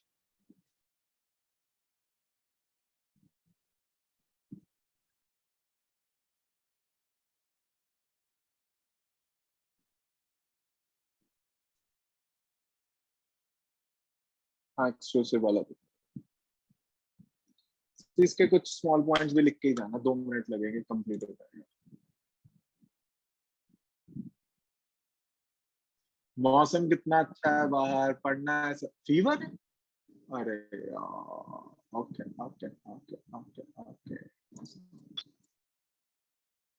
रुको, वल्केनिज्म कंप्लीट करो, छुट्टी कर देंगे। मेरी तरफ से आप भी याद रखोगे, अष्टमी का तोहफा दे देता हूँ मैं आपको, कल लंबी क्लास कर लेंगे। राइट, पर वल्केनिज्म कंप्लीट करना है, वल्केनिज्म कंप्लीट कर लो। इसके 2-4 टर्म्स है, देखो नोट करके, नोट करके मेरी तरफ से नोट करके कुछ चीजें आप यहाँ पे लिखेंगे। देखिए there is a term known as fumaroles, से हो सकता है पूछ लेना कोई। फ्यूमरोल्स, फ्यूमरोल्स क्या होते हैं? दे आर स्मॉल, देखो लोकल लैंग्वेज में वो ये स्मॉल वेंट्स जैसे हॉटस्पॉट्स होते हैं ना, small vents that shoot up steam and gas, steam and gas. तो अगर आप ध्यान से देखें, fumaroles are nothing but your geysers and hot springs and hot spots, उनको फ्यूमरल्स भी कहते हैं। रीजनल भाषा, रीजनल भाषाओं में कहीं कहीं पे तो पूछ सकते हैं। Next word is nuee ardente, nuee ardente, nuee ardente, that is अच्छा। वो कॉम्पोजिट कौन का ना एक एग्जांपल भी लिख लो, ये जो कॉम्पोजिट कौन लिखा था इसका एक एग्जांपल मैं लिखाना भूल गया। फिजियामा, जापान, माउंट फिजियामा, जापान, कॉम्पोजिट कौन का एग्जांपल है, फिजियामा, जापान। ओके, तो आप देखिए न्यू ऑर्डेंटे जो है, इसका लिटरल मीनिंग होता है ग्लोइंग क्लाउड, ग्लोइंग क्लाउड। अच्छा क्लाउड कैसे ग्लो कर सकता है भाई? ग्लोइंग क्लाउड से अगर उसमें कुछ फायर या लाइटनिंग जैसा कुछ है ना। सो आप देखिए it is a term used to describe, see जब क्या होता है, एक second, used to describe pyroclastic flow, तो ये भी वर्ड पूछ सकते हैं, पायरोक्लास्टिक फ्लो। पायरोक्लास्टिक का मतलब होता है like pyroclastic flow that is accompanied, पहले पूरा लिख लो, that is accompanied by an ash cloud, that is accompanied by an ash cloud. सिर्फ पायरोक्लास्टिक फ्लो का मतलब होता है something that is fire broken, fire broken मतलब जो चमक रही हो, जैसे एश टाइप होता है कुछ, या फायर की तरह। सी क्या होता है, वल्केनिज्म जब ऊपर बहुत सारी गैसेस फेंकता है तो उसमें बहुत सारी गर्म गैसेस भी होती हैं, जो आद अच्छा सिंडर होता है जो जला हुआ है आधा, तो वो क्या होता है, वो स्पार्कल कर रहा होता है ऊपर से। क्या होता है, see let's say this is a volcano, इसने ऊपर जो गैसेस फेंकी, क्लाउड गैसेस का जो फेंका, ये ग्लो कर रहा होता है, फायर की तरह ग्लो कर रहा होता है, पायरोक्लास्टिक उसकी तरह। क्यों? क्योंकि गर्म बहुत है, मटेरियल बर्न्ड है, तो उसे रीजनल भाषा में न्यू आर्डेंटे। जैसे एक बार ये I think Rajasthan civil services में क्वेश्चन पूछा था, pyroclastic flow relates to what event? It relates to volcanism, जो वल्केनिज्म से गैसेस बाहर निकलती हैं। आपका atmosphere is related to volcanism. तो फायर ब्रोकन जो आपका वो बाहर निकलता है, उसे हम बोल देते हैं पायरोक्लास्टिक फ्लो, है ना। अच्छा, इसके साथ साथ दो पॉइंट और, हवाई आइलैंड्स है, क्योंकि वहां पे एक्टिव वल्केनोज है। तो हवाई आइलैंड के अंदर दो वर्ड्स है, एक है आ, एक है आ। सी इसके अंदर बेसिकली क्या होता है, सी लेट्स से लावा ऐसे बह रहा है ना, लेट्स से लावा की ऐसे ऐसे लेयर्स बह रही हैं, लेट्स से जमीन पे बह रही है, जमीन के ऊपर बह रही है, राइट, ऐसे बह रही है। तो क्या हो जाता है, कई कई बार ना ये जो टॉप लेयर है, ये जो टॉप लेयर है ना, ये जो टॉप लेयर है, ये सॉलिडिफाई, ज्यादा कूल हो जाती है, ये सॉलिडिफाई हो जाती है, पत्थर की तरह हो जाती है, सॉलिडिफाई। बहुत सारी पिक्चरों में भी आपने देखा होगा, ये सॉलिडिफाई हो जाती है, और ये तो जमीन के साथ ही लिंक है, सॉलिडिफाई। तो कई कई बार आपको लगता है टनल है, क्योंकि वो ना ऊपर दीवार दिख रही होती है, ये लावा ही है जो सॉलिडिफाई हो गया पूरा का पूरा, सिर्फ टॉप लेयर हो गई है। तो आप इसके जब अंदर जाते हो, सिर्फ आप कई कई बार तो पूरा ही सूख जाता है, पर कई कई बार क्या होता है, ऊपर से ये होता है, सॉलिडिफाई होता है, और अंदर से आपका लावा बह रहा होता है। तो ये जो सॉलिडिफाइड एक ट्रंक टाइप बन जाता है, इसे आ बोलते हैं हवाई के अंदर। लाइक टॉप लेयर सॉलिडिफाई होगी और नीचे से लावा बह जा रहा है, लाइक आपने अलग से कोई वॉल नहीं बनाई, वो है। So it refers to lava, refers to lava that solidifies into, that solidifies, refers to lava that solidifies into sharp jagged chunks, angular blocks type, right? Sharp jagged chunks, ऐसे।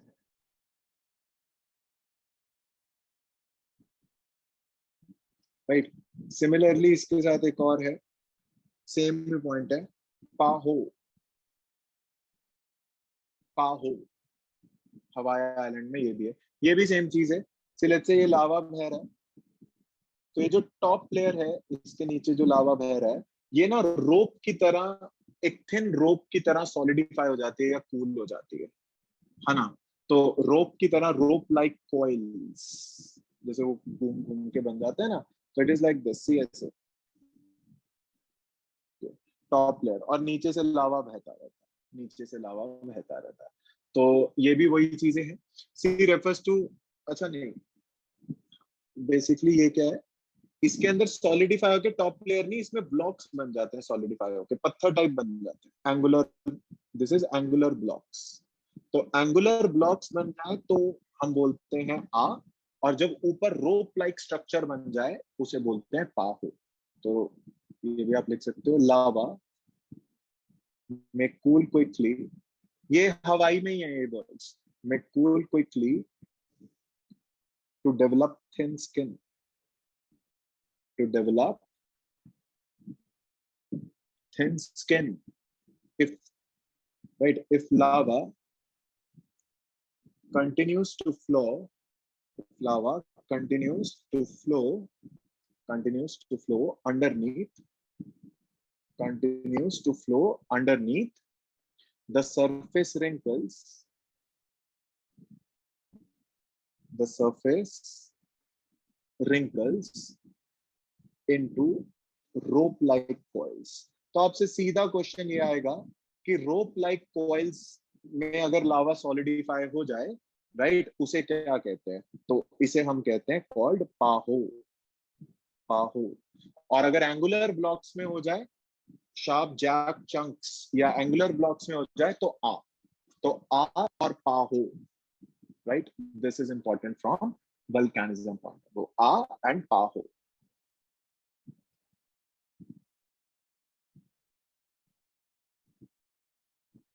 ठीक है जी. तो आप देखिए, मेरे को नहीं लगता इससे बाहर आपको वल्केनिज्म से कुछ पढ़ने की जरूरत है. ये हमने डिटेल में ही कर लिया है.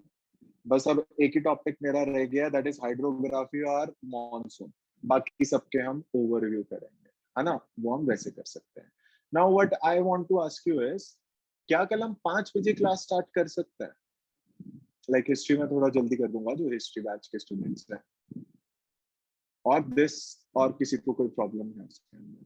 क्योंकि कल मेरे को ये वाइंड अप करना है एनी हाउ. ठीक है. So tomorrow your crash course is at 5 o'clock. Your history class I will put forward at 1, right. वो थोड़ा जल्दी कर देंगे, राइट. उसमें ज्यादा नहीं. ठीक है, तो हम वो कर देंगे. तो thank you, I will see you tomorrow. Sir live see please मेरे को बता दो क्या ये समझ आ गया. और कल का मैं आपको बता दूं मेरे को क्या करना है. उसके अलावा आप सारी चीजें कवर करेंगे. लास्ट डायग्राम ये रहा, है ना. कल देखो मैं आपको हाइड्रोलॉजी, ओशन करंट्स वगैरह करवाऊंगा, थर्मोहेलाइन चीजें, El Nino, Indian Ocean dipole, right, और मैडम जूलियन ऑसिलेशन, वो सारी चीजें कराऊंगा. और इंडियन मॉनसून के अंदर आपको जेट स्ट्रीम्स वगैरह हो जाएगा और इंडियन मॉनसून का सारा कंसेप्ट हो जाएगा, राइट. बाकी इंडियन ज्योग्राफी उन्होंने करा दी है. बाकी जो एटमॉस्फेयर है, लैटिट्यूड लॉन्गिट्यूड है, उससे मैं टॉपिक से क्वेश्चंस पूछ लूंगा, पर वो डिटेल्ड लेक्चर्स मेरे यूट्यूब पे पड़े हैं, freely available to all. Sir the escaping gases, so the escaping gases and steams are also part of TEFRA. Escaping gases and steams, yes. लावा छोड़ के बाकी सारी चीजें टेफ्रा का पार्ट हो जाती है, राइट. इट्स क्लाइमेटोलॉजी की भी वो एटमॉस्फेयर के अंदर बड़ी है. सीजनैलिटी का पूरा टॉपिक है उसके अंदर. सीजनैलिटी का टॉपिक है, सॉलिस्टिस एंड ऑल वाला, वो सारी चीजें वहां पर हैं. Just do check it out, है ना. 4-5 लेक्चर ही हैं, वो देख लेना. Sir if notes and NCERT is done then do we need additional source? देखो मैं आपको बता देता हूँ. ओके, ध्यान से see, I have told you those 2 magazines of Alex, right. और अब वो काफी है. बाकी आपकी +2 की एनसीईआरटी काफी है, जो आपने फिजिकल वर्ल्ड, देखो वर्ल्ड फिजिकल ज्योग्राफी से क्वेश्चन आ सकता है, जो हमने डिटेल में किया हुआ है, वहां से आ सकता है. बाकी इंडियन ज्योग्राफी अगर और डिटेल में करनी है तो पीएमएफआईएस के नोट्स होते हैं, चाहो तो मैं वो भी भेज दूंगा. वरना जिसने प्रतियोगिता दर्पण करी हुई है वो तो मोर देन सफिशिएंट है, वो तो और डिटेल के अंदर ही है. लेकिन अगर आपको लगता है उसे करने में भी टाइम लग सकता है, पर मैं कहूंगा कि आप प्रतियोगिता दर्पण से ये कर लें. LX class notes sufficient class notes, but crash course and the one on YouTube, क्योंकि वो डिटेल से एक्चुअली आप what I am planning to say is कि मैं कल आपको वो सारी चीजें ओवरव्यू में बता दूंगा और पूछ भी लूंगा, आपको समझा भी दूंगा, पर उसके नोट्स बनाने मुश्किल हैं. द रीजन इज कि अगर मैं आपको कंडक्शन, कन्वेक्शन, एडवेक्शन अब करवाऊंगा तो उसमें बहुत ज्यादा टाइम लगेगा. वो प्रॉपर कोर्स ही है ज्योग्राफी का, कंसेप्चुअल वाला, है ना. तो उसकी जब क्लासेस डाली हुई हैं तो आपको बस एक ही एफर्ट करना है. जो मेरे को 20 मिनट में कराना है आपका, वो 40 मिनट में होगा, लेकिन आप वो कर सकते हैं. That was the whole point कि यूट्यूब पे मैंने वो फ्री पूरे कोर्सेज करे थे, है ना, पूरा कोर्स किया था. तो प्लीज मैं आपको एडवाइस करूंगा वहां से करें, क्योंकि question, sir how much questions from map comes in free? 1 or 2, but that can be answered through IR also. लेकिन मैं आपको मैप बेस्ड का पूरा वीडियो बना दूंगा, डोंट वरी विद दैट. जो फेमस लाइंस हैं जो वहां पे हैं. सर यूट्यूब वीडियोस भी हैं ना जो हमें यूट्यूब पे लगाई थी? हाँ वही कह रहा हूँ, यूट्यूब वीडियोस वही हैं जो वहां पे लगाई थी, क्योंकि वहां पे मैंने आपको वर्ल्ड ज्योग्राफी ये करवाया हुआ है ना. अगर आप देख, सी वी हैव सीन वहां पे introduction, latitude and longitude, atmosphere पूरा देख लिया है, राइट. लिथोस्फेयर अब हो गया है, इंडियन ज्योग्राफी भी हो चुकी है. तो बस आपका हाइड्रोस्फेयर बाकी है जो हम कल कर लेंगे, और इंडियन मॉनसून भी मैं आपको करा दूंगा. सो माय एडवाइस यू, प्रतियोगिता दर्पण से आप क्लाउड्स और प्रेसिपिटेशन देखो. वर्ल्ड ज्योग्राफी ये जितना है, introduction, latitude, latitude, atmosphere, hydrosphere, lithosphere, या तो एलएक्स नोट से कर लो, वर्ल्ड वाला जो है एलएक्स वाले नोट से कर लो, या प्रतियोगिता दर्पण से कर लो. डन. इंडियन ज्योग्राफी के लिए एलएक्स या पीएमएफआईएस, जो सर टेस्ट में 105 से ऊपर स्कोर है, 105 बहुत अच्छा स्कोर है, not a problem. So sir maps के लिए ओनली करंट पे focus, yes, and some important lines, Mediterranean के आसपास क्या है उसके, वो मैं करवा दूंगा, don't worry. I will tell to one faculty and he will make the video, don't worry about that, right. I'll tell you, वो मैं आपको बनवा दूंगा, कोई इशू। राइट, अच्छा एक और चीज जो मैं आपको बता रहा हूँ इसी के अंदर कि like what you should, like मैं आपको एनालिसिस जैसे मैं दिखा रहा था, आज मैं हिस्ट्री बैच में दिखा रहा था, तो मैं आपको दिखा देता हूँ एनालिसिस, मैं बता देता हूँ, या मेरे को याद ही है, जस्ट अंडरस्टैंड। सी लेट्स से अगर आपकी ज्योग्राफी से लेट्स से मैक्सिमम, सी आई थिंक 6 से 10 की इसकी वेटेज है, 6 क्वेश्चन आ जाए बहुत, और 6 से 10 आपकी ज्योग्राफी की वेटेज है। तो इसमें से आपको बेसिकली जो जर्नल पैटर्न रहता है, तो लेट्स से अगर मैं 8 क्वेश्चंस लेके चलता हूँ ऑन एन एवरेज, तो 8 में से आपको 5:3 का रेशियो मिलेगा। 5 is world geography and this is Indian geography, right, ज्यादातर ऐसा मिलेगा। तो वर्ल्ड ज्योग्राफी के अंदर यही जो मैंने आपको बताया, atmosphere, hydrosphere, lithosphere, latitude and longitude, right, और इसी लिथोस्फेयर में अर्थक्वेक, वोल्केनिज्म एंड ऑल, ये वो वाला हो जाएगा। सर इसके भी पॉलिटी की तरह मॉक टेस्ट सेंड कर दो जी, मैं भेज दूंगा। तो ये हो जाएगा। इंडियन ज्योग्राफी के अंदर ज्यादातर आपका फिजिकल ज्योग्राफी पे क्वेश्चन आ जाता है, फिजिकल ज्योग्राफी, और ज्यादातर जो मैप का एक क्वेश्चन मिलेगा वो आपको यहीं से मिलेगा। हो सकता है तीनों क्वेश्चन मैप पे हो जाए, 2 पे हो जाए, और वर्ल्ड ज्योग्राफी से में भी आपको एक क्वेश्चन मैप का मिल सकता है, मेडिटेरेनियन के आसपास क्या है, बाल्टिक सी के आसपास क्या है, या वो वाली चीजें आपको मिल सकती है। इक्वेटर कहाँ से निकलता है, ट्रॉपिक ऑफ कैप्रिकॉर्न कहाँ से निकलता है। तो मेरा एडवाइस आपको बहुत सिंपल है, LAX notes are more than and my class notes are more than sufficient, right. इसके अलावा कुछ आ जाता है तो देख लेंगे। See my homework to you, yes homework काफी दिनों से, कल आपको होमवर्क नहीं दिया। आपको होमवर्क क्या करना है, या तो प्रतियोगिता दर्पण या LAX, जो आपके पास नोट्स है उसमें से you have to study clouds and precipitation, ठीक है।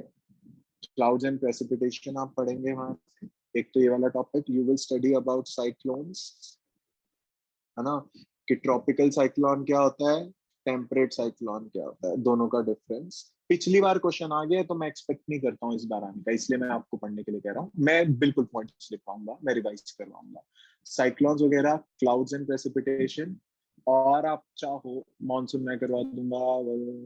और क्या रह गया ज्योग्राफी के अंदर, और क्या रह गया? Oh, I think everything is done. Everything is done. You can revise these things अगर आप चाहते हो तो।